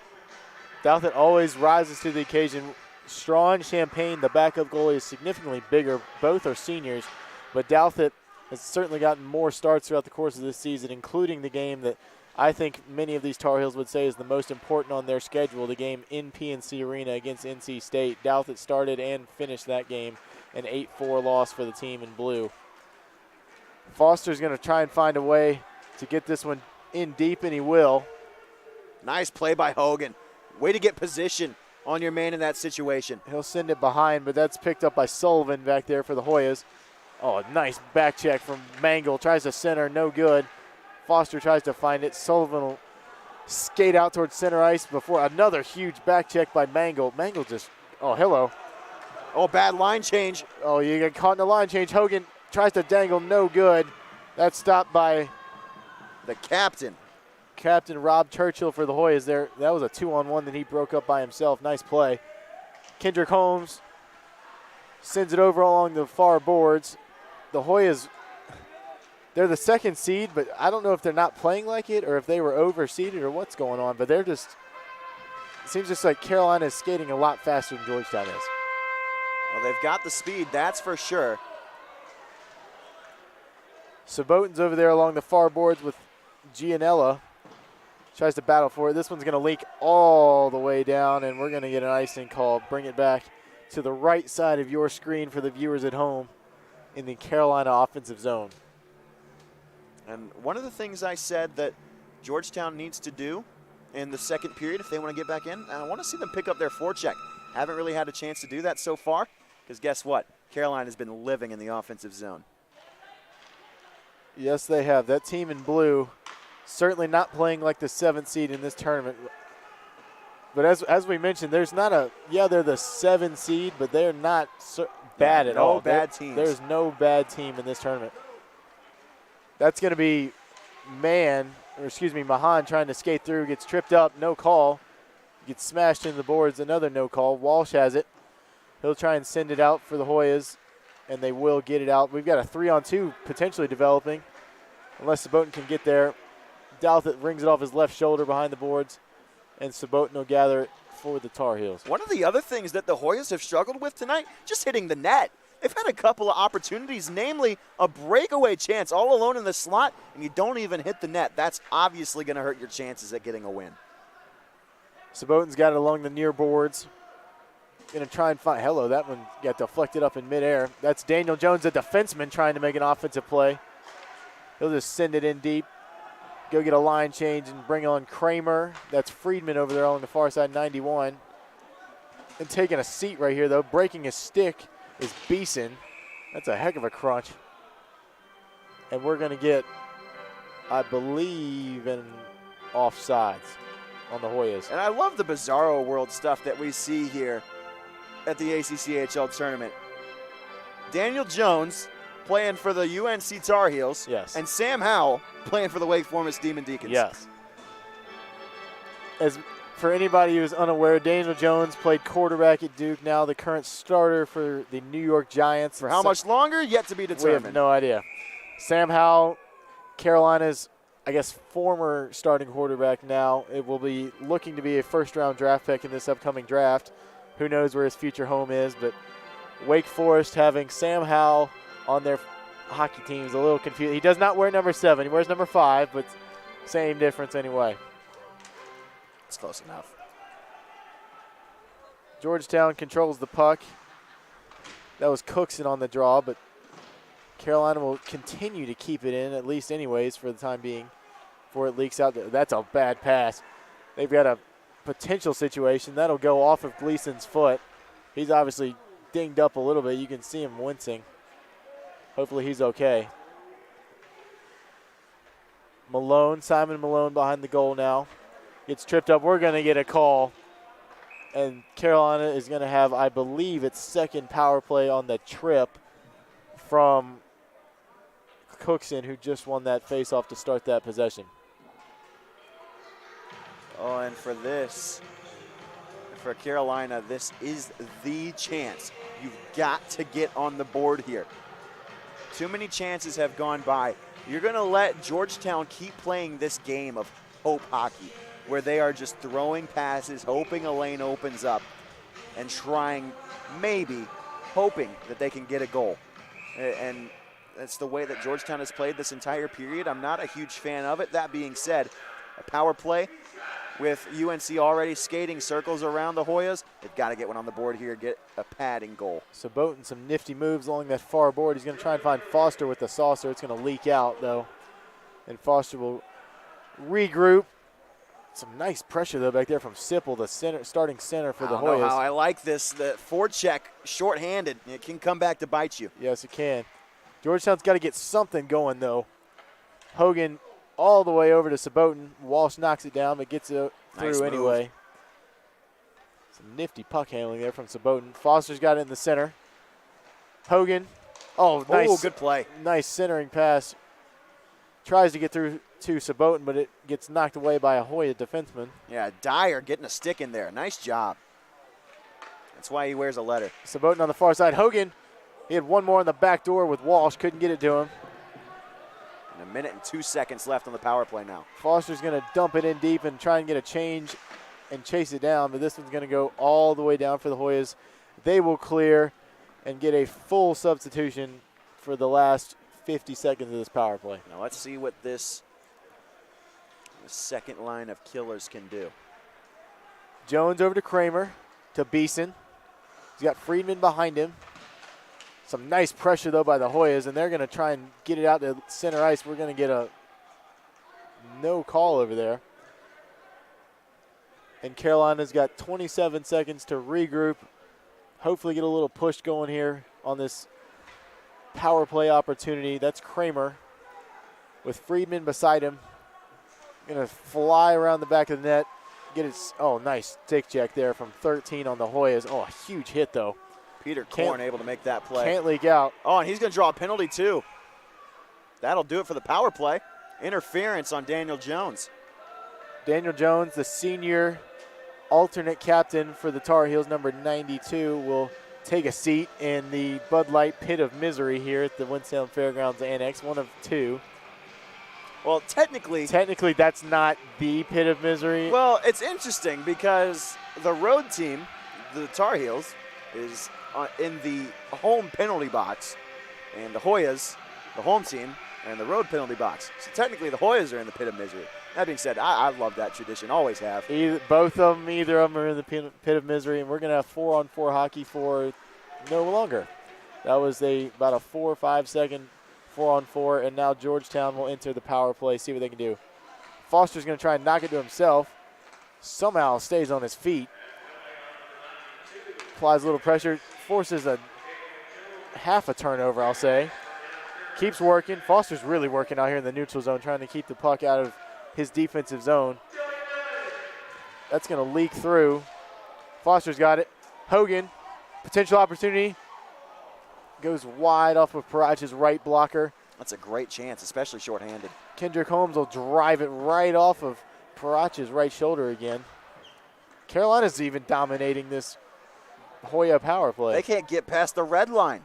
This looks like they're killing the penalty. Barely even the blue line, if we're being honest.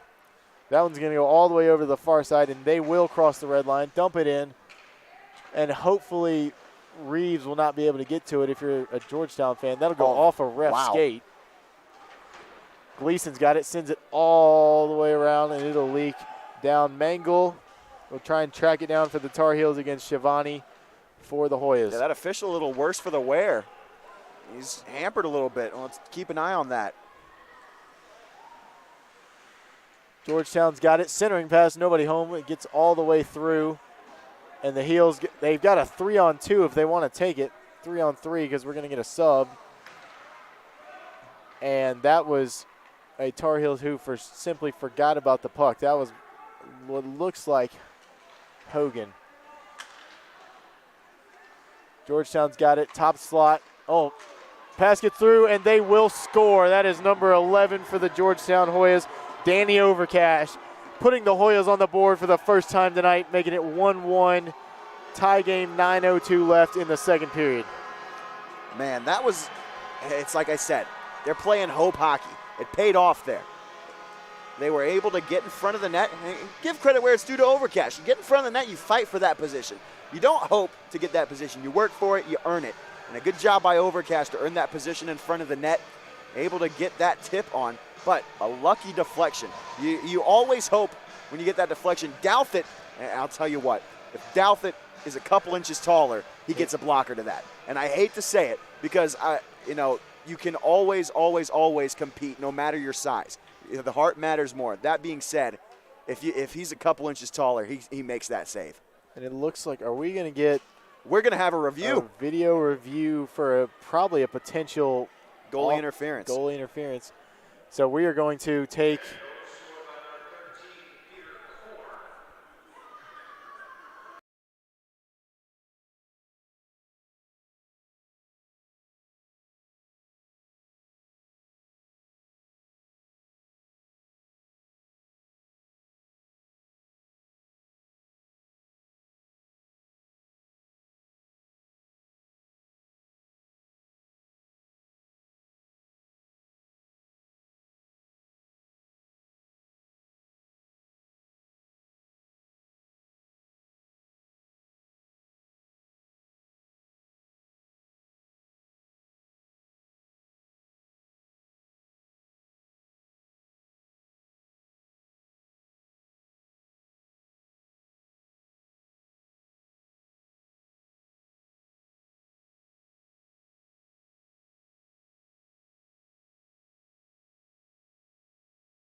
goal on the ice will count after the video replay review. They were checking for a high stick instead of a goal interference or an offsides or anything. So we have a tied hockey game, 1-1, just under 9 minutes to go here in the second period. Both teams getting after it, as you call it, luck hockey for the Hoyas. It pays off. They get a goal on the power play, tie this game up at 1-0, Graham. Yeah, and, we talked about it in the intermission. It goes back to the power play. North Carolina couldn't do anything with theirs. Georgetown did. Carolina's got it behind the net. That's Walsh. It's checked along the boards. The Hoyas, that is Dyer. And Sipple. And then Carolina's going to score. Mahan gets right by Parachi's left blocker. Makes this game 2-1. Carolina answers right back. Man, that escalated quickly. How about that? Carolina getting back. Mahan just able to sneak that one in, and Parachi unable to seal the post. That is brutal if you're Georgetown. Volkman did talk about answering back, though. He did, and they answer the call there, and that's going to take us to the media timeout. Well, no, they're calling.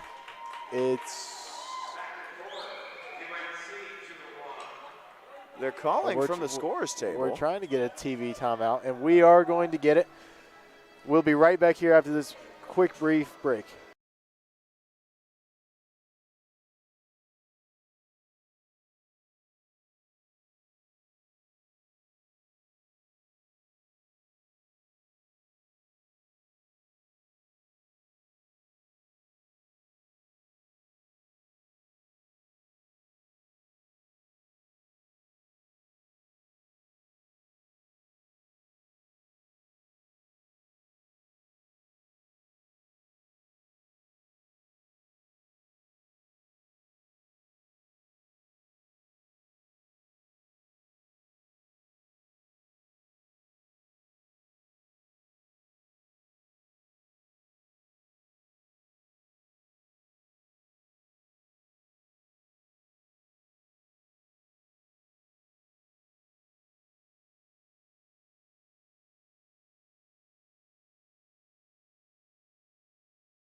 We are back after another shot and another save, almost a spider save, Auntie Ranta style by Paraccia, but he will make it.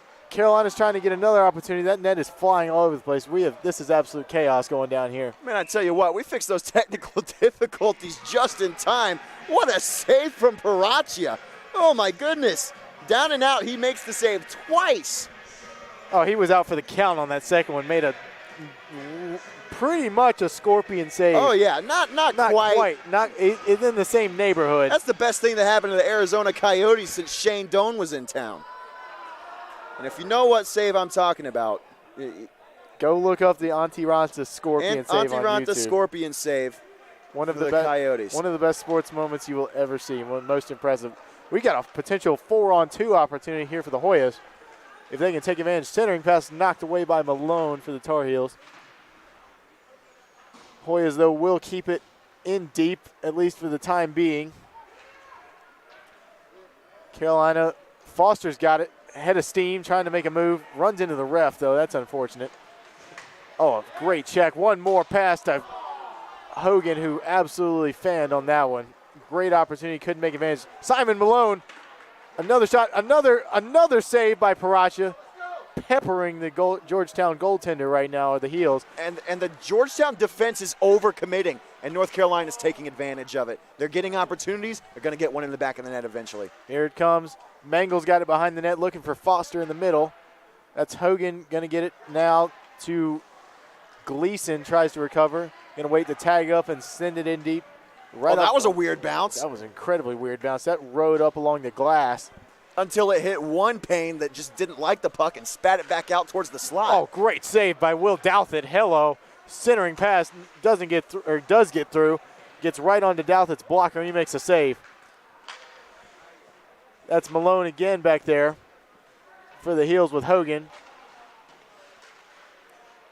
Hoyer's going to try and keep it out. We've got a 2-on-3 brewing. Daniel Jones will keep it in, try to anyway. He cannot. Here come the Hoyas. Stretch pass goes a little too far. Walsh has it. Over to Hogan. Centering pass. Oh, what a great save by Paraccia. He got his stick out there and stopped that centering pass. Man, I don't know if he got his stick or his foot out there, one way or the other. Good job to read that pass coming and get it exactly where it needed to be. But, man, this kid is talented, Paraccia. Paraccia is standing on his head right now and taking everything, albeit they did just score, but everything since then, he's probably faced at least 3 or 4 grade A chances and stopped all of them. I'll be the first to say it. That Mahan goal was a little bit soft, let in by Paraccia, but since then, he has taken it to heart, and he is shutting out this Tar Heels team. They should have scored at least twice since that second tally, I'll say, of the Tar Heels. The fact that it's still 2-1 and not 4 or 5 is a great accomplishment for Paraccia. So we're going to get a puck here from the scorer's table through the penalty box. 5:10 left here in the second period. Shots on goal counter starting to lengthen itself out a little bit. 24-14 in favor of the Tar Heels.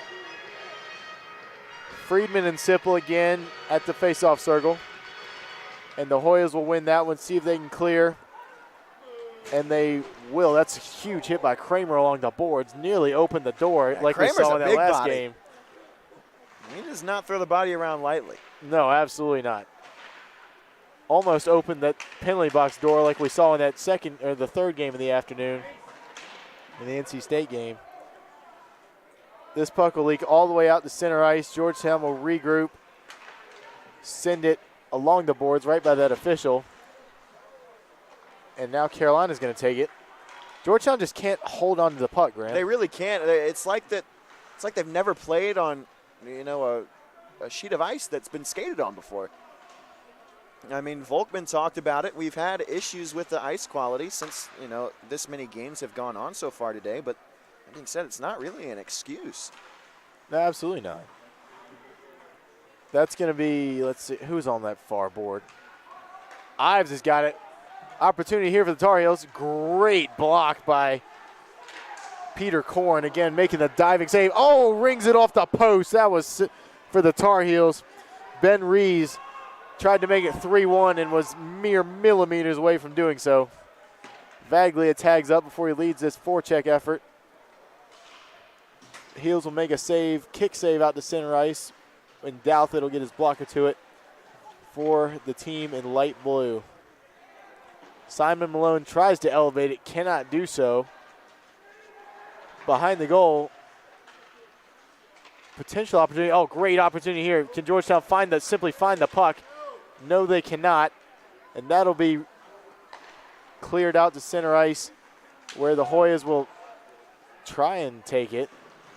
Georgetown, they're finally getting into their offensive zone. They just can't keep it there with quality passes. And give credit to North Carolina. They are shutting down the inside part of the offensive zone. They are making sure nothing finds its way between the face-off circles. And that's a perfect example of oh my God, Zach Mangle had Henry Foster wide open for a one-on-one. A lazy pass from the Hoyas trying to clear out their defensive zone. Foster will grab it for the Heels. Dumps it in, tries to go chase it down. Against Shivani, huge hit back there by Foster against Shivani. Oh, great centering pass to Mangle, who absolutely whiffs on it. And Georgetown will take it into their offensive zone, try and get a goal. Daniel Jones there. Can't get a skate to it or a stick, but he'll send it behind anyway. Simon Malone back there for the Heels. Georgetown looking for an opportunity. Jones back there, up along the near boards to Foster. Hogan now with Mangle, 2-on-2. Jones will simply regroup it. Foster will go get a change along with that first line of forwards. And Carolina will try and get a goal here with Sabotin, Mahan, and Walsh in on the ice at forward. Walsh goes down hard. I mean, really hard. He was holding his head for a little bit. Hopefully he's okay. Is he going to leave the ice? I don't think so. Tough man right there. Only tough players play hockey. So Walsh will stay on the ice with Sabotin, Mahan, Kendrick Holmes, and Reeves for the Tar Heels, along with Dyer for the Hoyas, Gianelli, trying to see a number. I believe that's Sipple over there taking the face off. And Danny Overcash, the sole goal scorer for the Hoyas tonight, also on the ice with Paracha in the goal. Hoyas have it now, trying to clear. Cannot do so. They'll send it right to Kendrick Holmes and will just drive it back in again for an icing call that certainly I thought a lot of people were contesting the call. They're just simply doing the YMCA dance here at the Annex. So a lot of people had their hands up to make the Y as part of the dance. But anyways, 1:39 left here in the second period. Carolina up 2-1. Shot count almost double in favor of the 7th-seeded Tar Heels over the 2nd-seeded Hoyas. But Georgetown's going to have a face-off in their offensive zone with Sipple and I believe that is Walsh for the Heels. Georgetown's going to win it for the time being anyway. Walsh up to Mahan, flies through the offensive zone, tries to get a shot on net, cannot do so. Great defensive play for the Hoyas there. And this puck is not going to be called for icing. Kendrick Holmes is back there. Tries to find Walsh. 1:17 left. Sipple tries to find his teammate on the left, cannot do so. And that puck will get leaked out behind the goal where the Hoyas will try and regroup with it. Oh, great shot on net. No good, though. Douthit got his blocker to it. Reeves and Walsh back there for the Heels. Nice hit along the boards there. John Sullivan along these boards for the Hoyas tries to center it, but Kendrick Holmes to get right to it. He's got Sabotin. He's got a potential 5-on-1 rush, He'll just send that into Paracha. Paracha will stop it and just drop it along the boards. Friedman and Kramer got a 3-on-2 centering pass. Oh, great save. Freeman, oh my goodness, goes off the post, had a grade A opportunity, took the extra step to glory, and just couldn't put it home along the left blocker of Paracha. Great opportunity there for the number 91 for the Heels, Noah Friedman. Couldn't get it home, though. That was a great chance. Hoyas now trying to clear. Cannot do so. Beeson's trying to track it down for the Tar Heels. and they'll just hold it along the near boards. That will be the end of the second period. Score Carolina 2, Georgetown 1, and we will get a quick break before an interview with the Georgetown head coach as they head into the second period intermission.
And I'm here with the coach of the Georgetown Hoyas, Coach Alan Newstadel. And Coach, your team was able to get on the board. And Richie McGinnis. Thank you, Coach. Oh, both of you guys. The team was able to get on the board there in that second period, and you did a couple of things right in that period that you didn't do so well in the first period. What improvements did you see out of your squad that you liked in that period there? A little more energy, a little more going to the net, getting the puck in deep in the zone, working from the goal line out. You know, real simple stuff.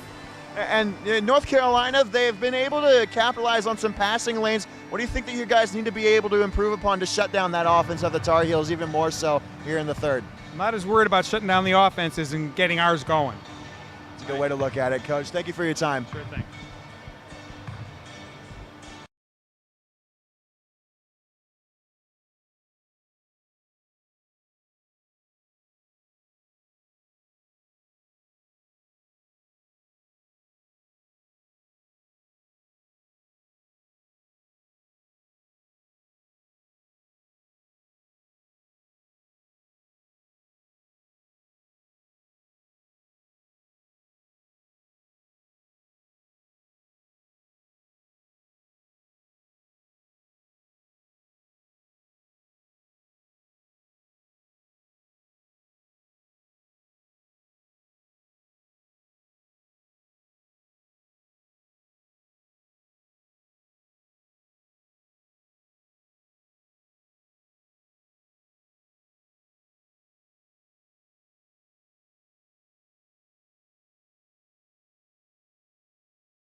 back on camera. I don't, but some people do. Nah, I don't care. It's annoying.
We're back here for the second intermission report at the Winston-Salem Annex as the Carolina Tar Heels lead the Georgetown Hoyas 2-1 after 2 periods. Graham, you mentioned it, and you talked with Georgetown's coach about it, how they sort of settled in. They played a lot better in the second period, but still only a 1-1 tie for that period. What did you see from the Hoyas that allowed them to score but also give up that one goal? Well, the Hoyas were able to get that goal on the board because of great positioning from their man Overcash, able to get net front presence and work for that spot, get a good deflection, and it ends up getting over the reach of Douthit, and it finds its way into the back of the net to even the game up at 1. But as soon as that goal went up on the board, another one goes up for North Carolina. So a very short time this game was tied. 2-1 is the lead for Carolina, and they'll look to go into the third, put the pedal to the floor and shut out the Hoyas and advance to the semifinal round tomorrow. That's exactly right. If Carolina holds this lead, they will face the #1 overall seed, the Virginia Tech Hokies, as you can see in the bracket right here. If Georgetown wins, they would advance to face NC State, and Wake Forest, we'd have chalk in the men's bracket, and Wake Forest would advance to face West Virginia, would face Virginia Tech, the wrong Virginia school, That's exactly right. But if Carolina holds on, they will play Virginia Tech, and Wake Forest will play fellow North Carolina rival NC State in the other semifinal. And, man, what a game any of those would be. I would love to see any of those matchups. Tomorrow is going to be exciting, but it's not just the men's semifinals to talk about for tomorrow. We also have the women's semifinals tomorrow as well. That's exactly right. As you can see in the women's bracket here, in the first semifinal, we will have the West Virginia Mountaineers facing off the George Washington Colonials, a matchup of 2 schools we saw today in the men's bracket. And also in the second semifinal, the Georgetown Hoyas face off against the NC State Wolfpack in the semifinals of the women's M2 ACCHL tournament here at the Winston-Salem Fairgrounds Annex. So we will be back in a minute to start the third period here between the Tar Heels, the #7 seed, and the #2 seed Hoyas. We'll be back in a minute. Until then, hang tight, and we will see you in a couple minutes.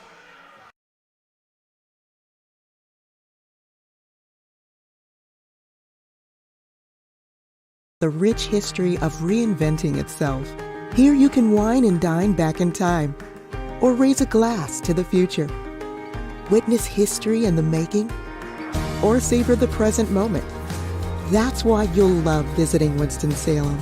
Our past is present, our future is bright, and our city is yours to explore. Look forward. Travel back to Winston-Salem.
We are back for the third period of the nightcap quarterfinal match at the 2022 ACCHL tournament here at the Winston-Salem Fairgrounds Annex in Winston-Salem, North Carolina.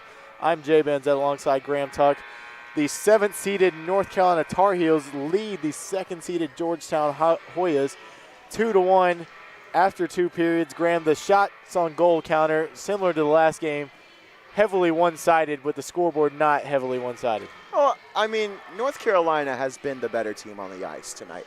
There's no way around that. We heard the frustration in the voice of the coach of the Hoyas in that last intermission, and you know, he has the right to be. It's been a frustrating night for his squad. Their season's on the line, and they're not playing like it. But that being said, Carolina has got to put their foot on the gas. You cannot let up. We saw NC State let up on UNC Wilmington briefly, and it backfired for them. Well, not really backfired, but it bit them. And UNC Wilmington was able to tie that game up at 1. Then they put the foot down, and they closed that game out on a 3-0 run. Final score 4-1 of that game. And you know, Carolina's got to do the same thing here. We've got to wonder if the penalties are going to play a part. The power play for Georgetown has looked very good. They scored that power play goal. Since then, Carolina stayed out of the box. That's exactly right. Danny Overcash, the only goal scored tonight for the Hoyas, but he certainly, if he gets another crack on the power play, will look to get right in front of the net like he was on the last one and take advantage to tie this game up. It's been a great day of hockey here, and it's almost come to an end. Sipple and Hogan at the face-off X. The Hoyas will control it for the time being, but Daniel Jones, the senior alternate captain defenseman for the Tar Heels, will knock it into the neutral ice where Zach Mangle will go track it down. Sipple and Henry Foster battle for it in that near corner, and we're going to get a penalty just 22 seconds into this period, a trip on Sipple. Dan Sipple, the starting centerman for the Hoyas, number 5, will take a 2-minute trip to the pit of misery down there, the actual pit of misery, the one with all the signage in it for the Hoyas, and Carolina will go on the man-up power play for 2 minutes on the trip by Sipple. Yeah, there's the lacrosse in you coming out, the man-up power play. I like that. Golly, could you imagine seeing a lacrosse goal here? We saw someone try to pull it off earlier. Hello, speaking of opportunities, this is going to be a great one for the Hoyas. Complete takedown. Oh, that's a penalty shot. That ought to be a penalty shot. Yep, there it is. There it is. We're going to get a penalty shot. That was number, I believe, 18 for the Hoyas.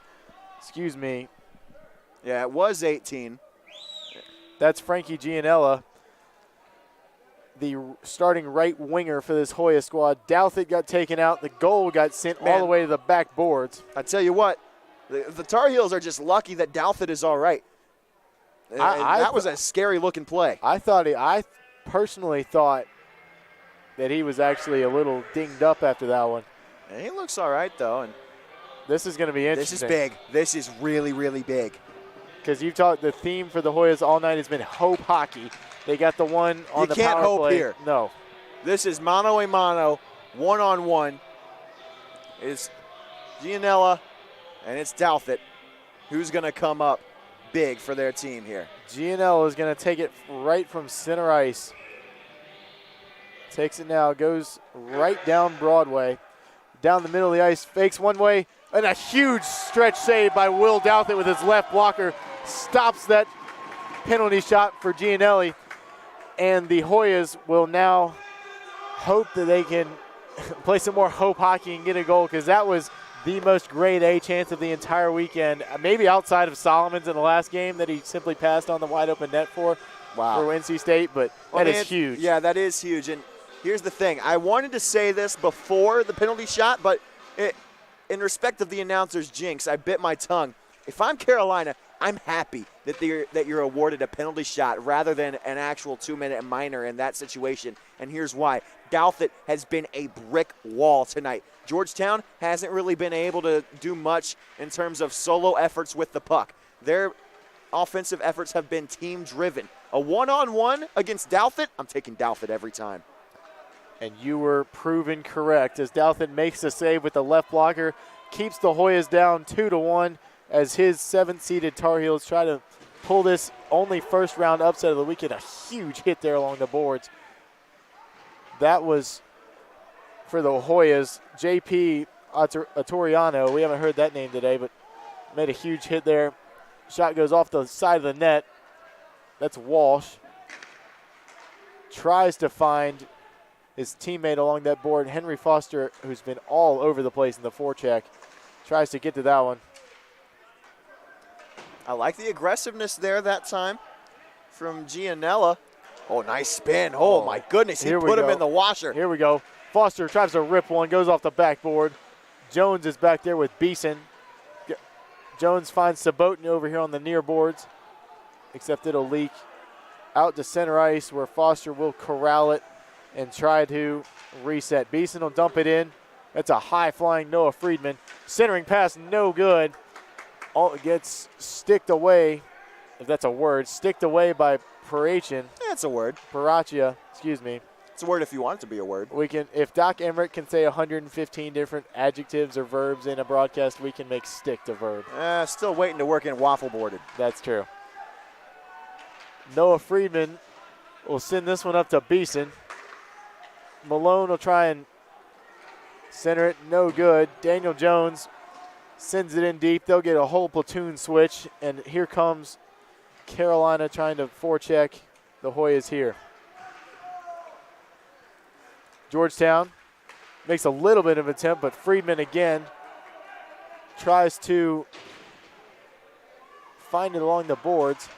Georgetown's playing a very physical brand of hockey in this period, something we just haven't seen very much of the first two. And you can tell something was said in the locker room that fired them up. Vaglia gets crunched along the near boards, but it's dumped in deep behind Parachia's goal. Ives tries to find it. Joe Walker's back there for the Hoyas. This one will leak all the way down. No icing called. Simon Malone will send it over to Gleason on the near boards, where Ives will fan on it. And John Sullivan, the alternate captain for the Hoyas, tries to send it all the way through, and it'll get touched up there by number 18 in the cream jersey, Frankie Gianella. He's been all over the place this period. He is leading the charge for the Hoyas. He's the one that drew the penalty shot. Reese has along the far boards. I have never seen that before. That puck bounced 2 separate times on the ridge of the boards behind the glass. Some weird. We've seen a hit We've that seen opened. some really weird bounces today. We've seen a couple of bounces. We saw a hit that opened a door in the corner. And we saw a player from his behind sling a puck all the way down the ice like it was a shot put. Yes.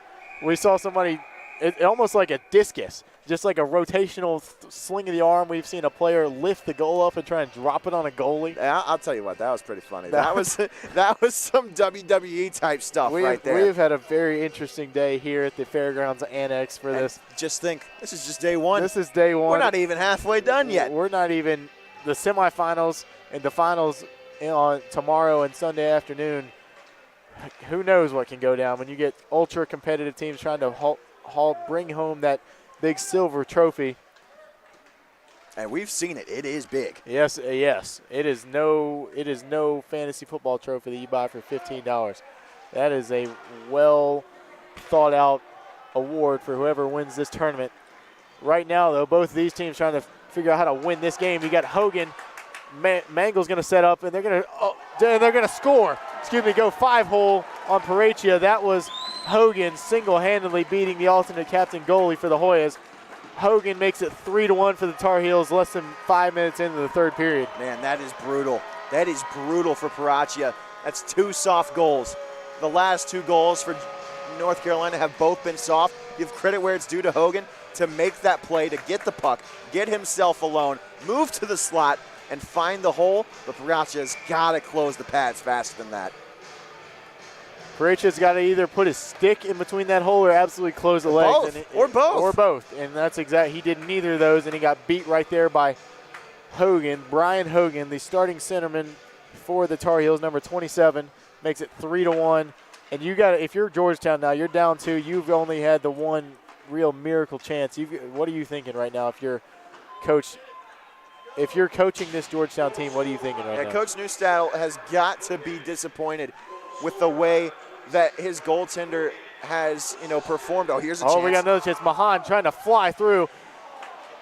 Parachia makes a great deflection. Parachia, I take back what I said. You can't be disappointed with the way Parachia has performed for the entire game, but he's made some stellar saves and he's let in a couple of softies. At the same time, the offense in front of him hasn't done him much help. The offense in front of him has done absolutely nothing. Short of that one power play goal. Even strength, that offense has done absolutely nothing. But they do have the one power play goal that's given them a little bit of glimmer of hope here. Oh, great knockdown by Walsh. He's going to send it in deep, get a whole platoon switch. And Georgetown's going to try and counter. They've got a 2-on-5. They're going to slow it down and wait for their teammates to come up. Douthit's going to get a glove piece of that one. High flyer, doesn't reach the net. Sent all the way down, no icing again. It just looks like Carolina's the faster skating team. A huge hit by Noah Friedman. Hello. Number 91 in Carolina blue bringing the wood. Little body, big boom. Between he and Reese, this Carolina team has some dudes who can absolutely fly on this sheet of ice right now. And then you also got Walsh. Oh, yeah. Walsh as well, but Kramer on the same line as Friedman is a sight to behold. I'll put it that way. Kramer will hit you. He's right there in the middle of the ice, number 14. Well, and the height difference between him and Friedman and Reese. Oh, another deflection. Can Gleason send this one home? No, it will not get through. Kramer along the near boards. No tripping called. Yeah, incidental contact there. Good no call, but that was a scary-looking trip. Reese, Friedman, and Kramer, the forward line out there for the Tar Heels, trying to figure out how to put this one in the back of the net. I like the forecheck from Reese. Up 2 goals in the third, still not letting up. That is Malone. Tries to get through, no good. Almost got there, though. Friedman nearly had that. Gleason tries to, centering pass, nobody home. Couldn't get to it. And Carolina will just continue to keep this puck. I say that, and it leaks into their defensive zone, but they've still got possession. Have possession, exactly. That's what matters here. That is a sniper. Ice sniper got Simon Malone right there. Kind of fell behind his net, but recovers and now has the puck for the Heels. Ice monster will get you sometimes. He will send it high along the boards. Try and come down with it. Reese can fly. He can't get to that one, though. Yeah, he's been out there for a while. Yes, he has. He's part of that Friedman-Kramer line that both of those other two line mates have gotten off. Vagley is on there. Hello, there's a flying stick for a Carolina Blue player. He's going to try and get off. Here comes Georgetown there. That's Sipple. Oh, nice one-timer there. Sails high of Douthit's goal, though. That is the most organized offensive chance I have seen the Hoyas have in probably about 2 periods. I was going to say the entire game. Hello, we got Henry Foster 2-on-1 with Mangle. Tries to find it, 3-on-1 now. One more, save! Holy smokes! Parachia comes up huge. It's a 3-on-0. Oh my goodness! That is the rob of the tournament. I think that we can say right there. That was easy money in the bank. Oh my gosh! And every single player on his team is going to come give him stick taps for that one. Holy smokes! That was Foster, Mangle, and who else was a part of that rush? Oh man, I couldn't even tell you. That was disgusting. That was pretty much 3-on-0. He got from his right pole. And it was good passing too. That was tic-tac-toe. And that is going to be the media timeout, so we will be right back.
We are back here at the Annex after what is very likely the save of the tournament. by Mark Paraccia in the net for the Hoyas, and he makes another one. Wraparound goal, no good. Goal almost got knocked off the net. Hello, we've got a 2-on-1 now brewing for the Hoyas. That'll be knocked away. This is absolute chaos. There should have been about 2 grade A plus chances for the Tar Heels. And Hogan's got to tuck that home. Hogan has to tuck that wraparound home. Oh, we got another 2-on-1. Mangle and Foster. Foster got it. Another save by Paraccia. And Hogan tries to stop it. No, can do. Man, for Carolina, it looks like right now it's score a goal or die trying. And right now it looks like they're going to die trying. This is ridiculous. Foster's going to have it. Tries to center it.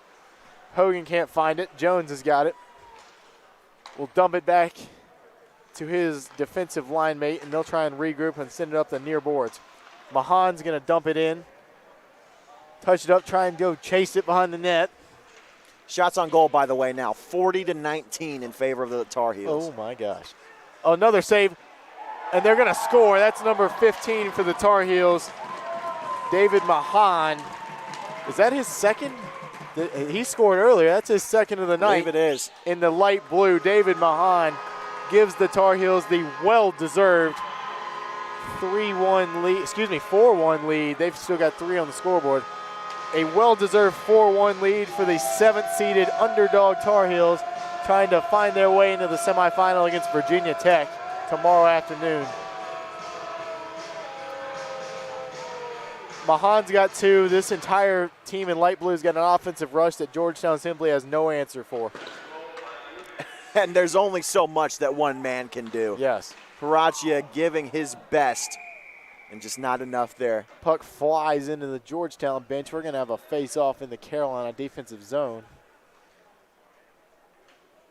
Carolina's got all the answers except for that one hope hockey goal, as we keep talking about here, but Georgetown's got no answer right now for anything that Carolina's throwing at them.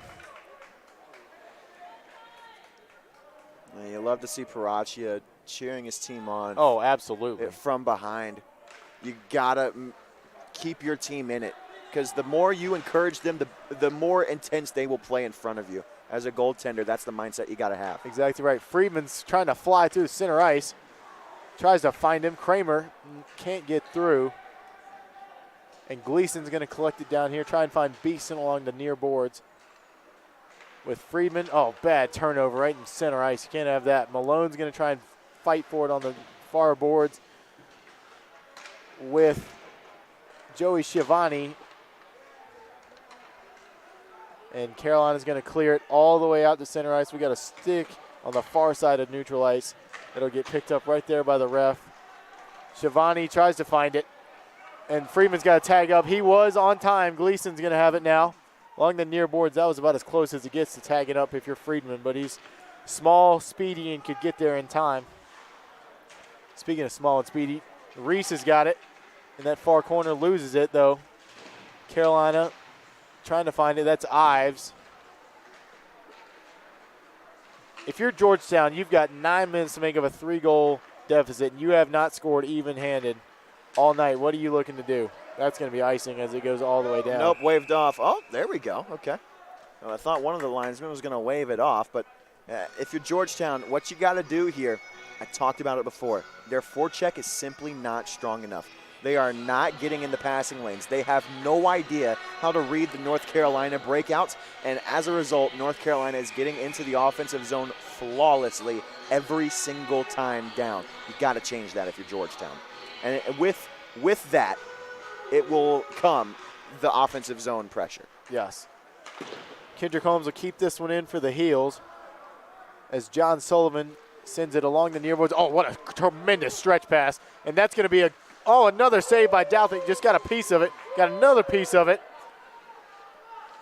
That was Joey Schiavone for the Hoyas. Tries to center it again.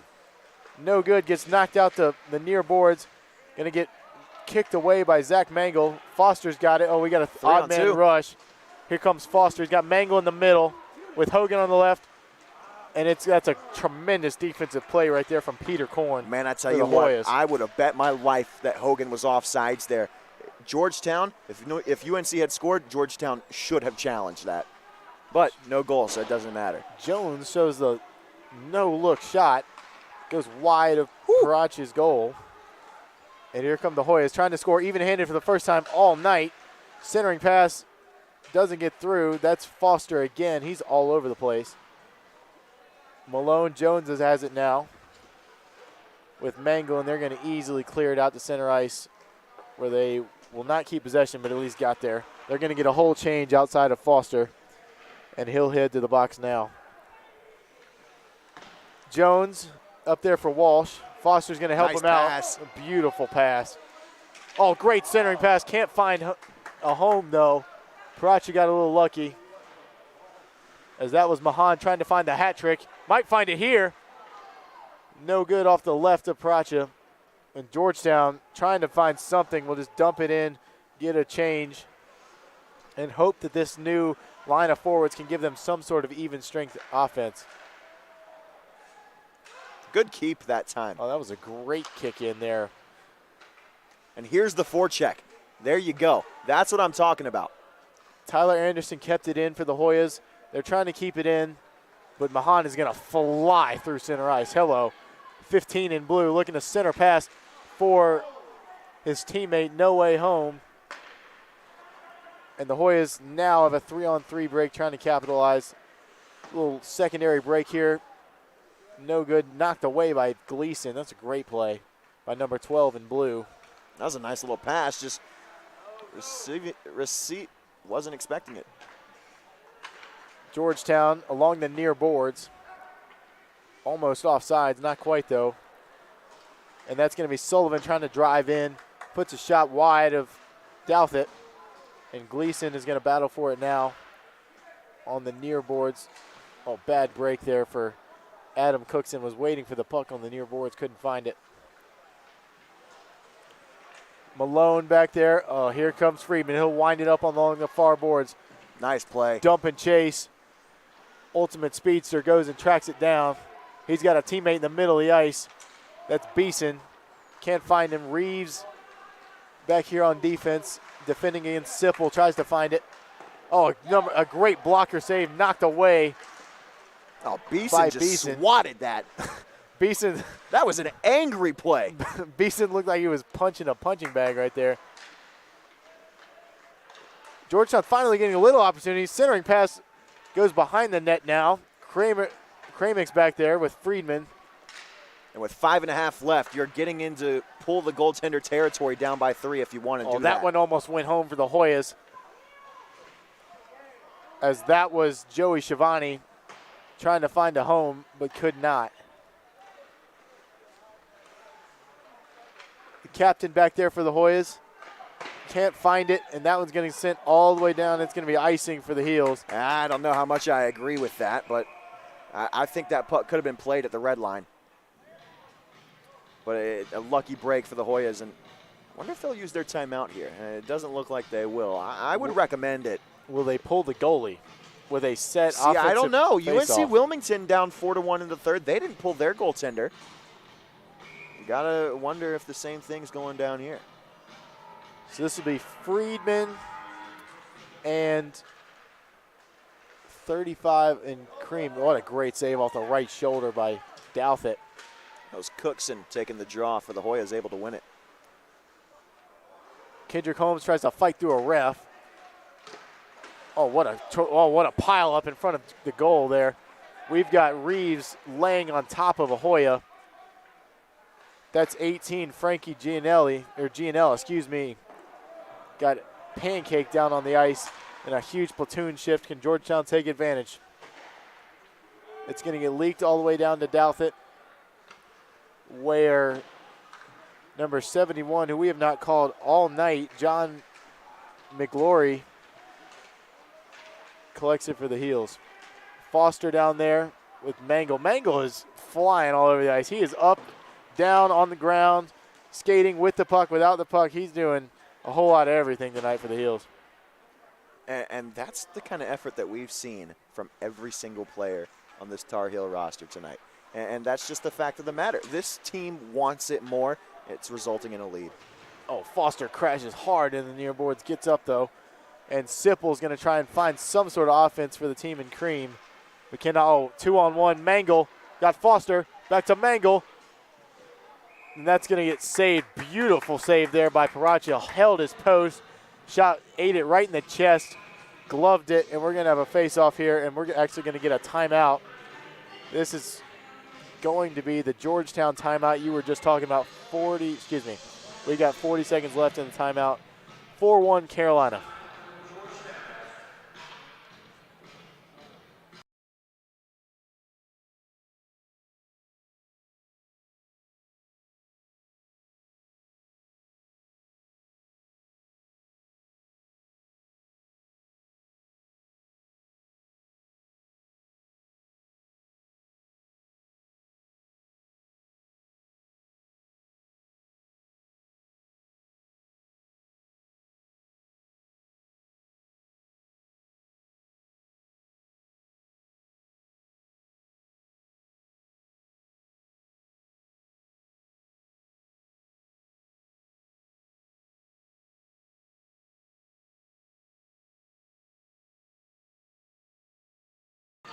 Walsh and Sipple are going to battle it out in this face-off circle. Carolina's going to win it. Oh, weird bounce. Almost goes in against Paracha, but he gets his left blocker to it. And the Hoyas will settle. They've got to make up a 3-goal deficit in 3.5 minutes. Graham, how do they do it? I don't think they can. Simply put, this offense has not done much anything today. Their lone goal on the power play, even take a penalty shot. What a There's save. Another chance. Can't do anything. Douthit, too good. What a save. Left blocker by Douthit. Senior goaltender. And they've pulled the goaltender. Extra attacker out for the Hoyas. And just like that, Carolina's got another offensive possession. Going to shoot. Oh, what a save there by the Hoyas. Another chance. Sabotin's got it. He's going to look to shoot. Through pass to Walsh is going to get it. Oh, what a save. And Walsh is going to score the empty net goal for Carolina. Makes it 5-1, and that is pretty much the dagger the team in blue has been looking for. Walsh on the ice makes it 5-1, 2:53 left. The shot counter almost doubling up the team in cream is the Tar Heels. They have 45-24 for Georgetown. So unlike the 1982 national championship game in basketball, this game is not close in favor of the Tar Heels. And they will win this faceoff again. Paracha's back in the goal. He'll grab that one, send it on down to his defenseman on his left. And this one's going to go all the way through for icing. What a night to be a Tar Heel hockey player. You come in as a 7 seed, trying to take down the 2nd seeded Georgetown Hoyas, and you do it not only by 1 goal, not by 2, not by 3, but at least 4 goals. At least with 2:41 left here in the game. Hogan going to battle it out with Jay Kim in that corner. Centering pass, nobody home. Tries to get through. Paracha makes a great save, knocks it out to the side. And Kim's going to bring it along the near boards. Try and find a high-flying number 1, Ty Greenberg. Reese has it in the corner with Kendrick Holmes. Reese fights for it. Excuse me, Reese finds Ives. Shot blocked by Danny Overcash, the lone goal scorer tonight for the Hoyas. Makes that great block, but Daniel Jones again clears it for the Heels. And he's going to be back there battling alongside number 71, who is not on our roster in light blue. At least that I see. Excuse me. That was John Migliore. Excuse me. That is written in a very weird way on our roster. But just a minute 37 left here in this game. Beeson's going to drive one from the top of the slot. And Paracha's going to make that easy save with his glove. A minute 33 left. Carolina up 5-1, officially doubling Georgetown in the shots on goal counter, 48-24. Sheer domination pretty much from start to finish in this game. Just 93 seconds away from putting themselves in the semifinal tomorrow against Virginia Tech. Friedman's got it, centering pass, nobody home. Georgetown's got a 4-on-3 rush if they want to take it. That's 35, Adam Cookson. And they're going to score there. That is a goal by number 21 in cream, JP Atoriano. Makes it 5-2, so I guess a little preemptive celebration by yours truly. Douthit gives up his second goal of the night. Atoriano finishes that one on the backside pipe, relatively uncontested because Douthit had made the slide to the near pipe. That makes it 5-2 Carolina. A minute 18 left. A little more interesting now. We'll see if Parachi gets pulled again, especially now that they've won this faceoff. A minute 13 left. Carolina trying to fight their way to the semifinal and take down this Georgetown team. Very talented Georgetown team, second seeded overall in this tournament. Mangle's got it for Foster behind the net. Centering pass knocked away by Ahoya. Centering pass again from Foster, no good. Foster, huge hit along the boards here. Something you don't want to see is an injury or a cheap shot or anything like that in the closing seconds of this game. Simon Malone's going to corral it, send it along the near boards for Zach Mangle. Foster's going to have it uncontested. Dump it in. Going to get a little hit there from Jay Kim. Look for Foster. You don't know what he's going to do. He has the potential to light somebody up, though. 2-on-1 forming for the Hoyas. Oh, what a tremendous back check from Hogan. Number 27 in blue absolutely lifted that Hoya stick off the ice and had no chance of completing that pass. Simon Malone in the corners just trying to kill clock, 8, 7, 6, 5, 4, 3, 2, 1. And just like that, the North Carolina Tar Heels, the number 7 seed in the ACCHL tournament, take down the second-seeded Georgetown Hoyas 5-2. And we are going to get another quick interview with Coach Jeff Volkman when he leaves the ice. And until then, once again, Carolina outshoots Georgetown 48-25, beats the Hoyas 5-2. And unlike the 1982 Men's Basketball National Championship, North Carolina did not need freshman heroics from a guy named Mike Jordan in this game. They easily take down the Hoyas 5-2. We'll be with you in just a few minutes for this post-game interview with Coach Volkman.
Games. We had a lot of fun today, some great hockey. I want to thank everybody in attendance. Right now, we're going to...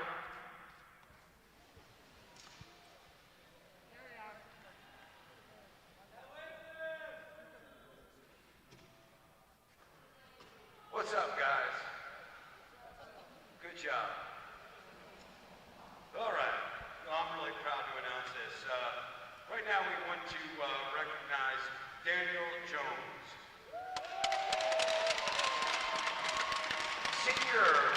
Senior defensive man for the University of North Carolina. He is supported today by his proud parents, David and Ann, his brother Ross. Yeah, heck yeah. Daniel is from Raleigh, North Carolina. He's an assistant captain. He is a senior economics major and will graduate this spring. He has played Tar Heel hockey for all 4 years at UNC and currently serves as the team's president. Daniel is a two-way defenseman with highly skilled offensive playmaking talent. He has led the UNC defense in points in every year he has played. This season, he finished the regular season with 5 goals, 15 assists in only 20 games. Ladies and gentlemen, how about a nice hand for Daniel Jones?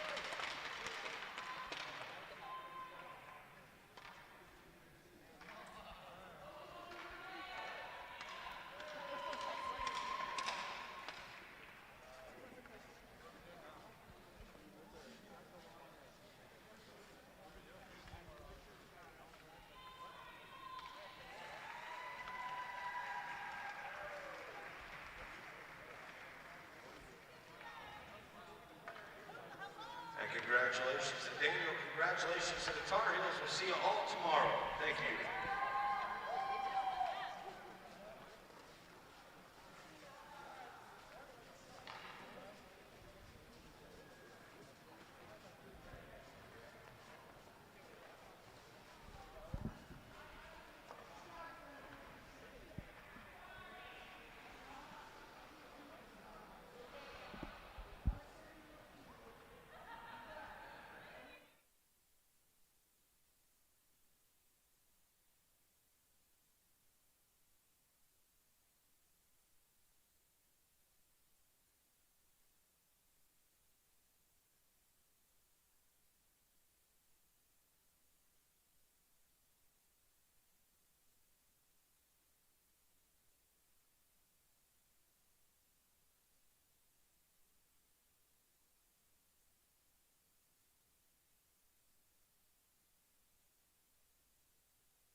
Right? Yeah, I've been here for a while. Hey, I'm here with Coach Volkman of the UNC Tar Heels, and a big upset win, 7 seed over 2 seed. Welcome to the semifinals, Coach. How's it feel?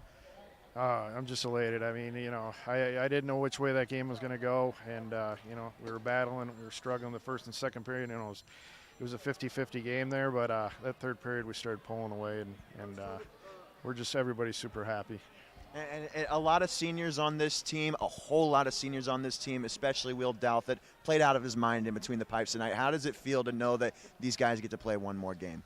I mean, that was the thing. I just didn't want it to be over tonight. I knew one team was going home, and Will, like you said, had a phenomenal game. But I also want to say something about their goalie. Oh, yeah. That kid's just a freshman, and look out. I mean, he had one hell of a game. He should be proud of that. Yeah, that he should. And you should be proud of the way your team played tonight, Coach. See you tomorrow. All right, thank you.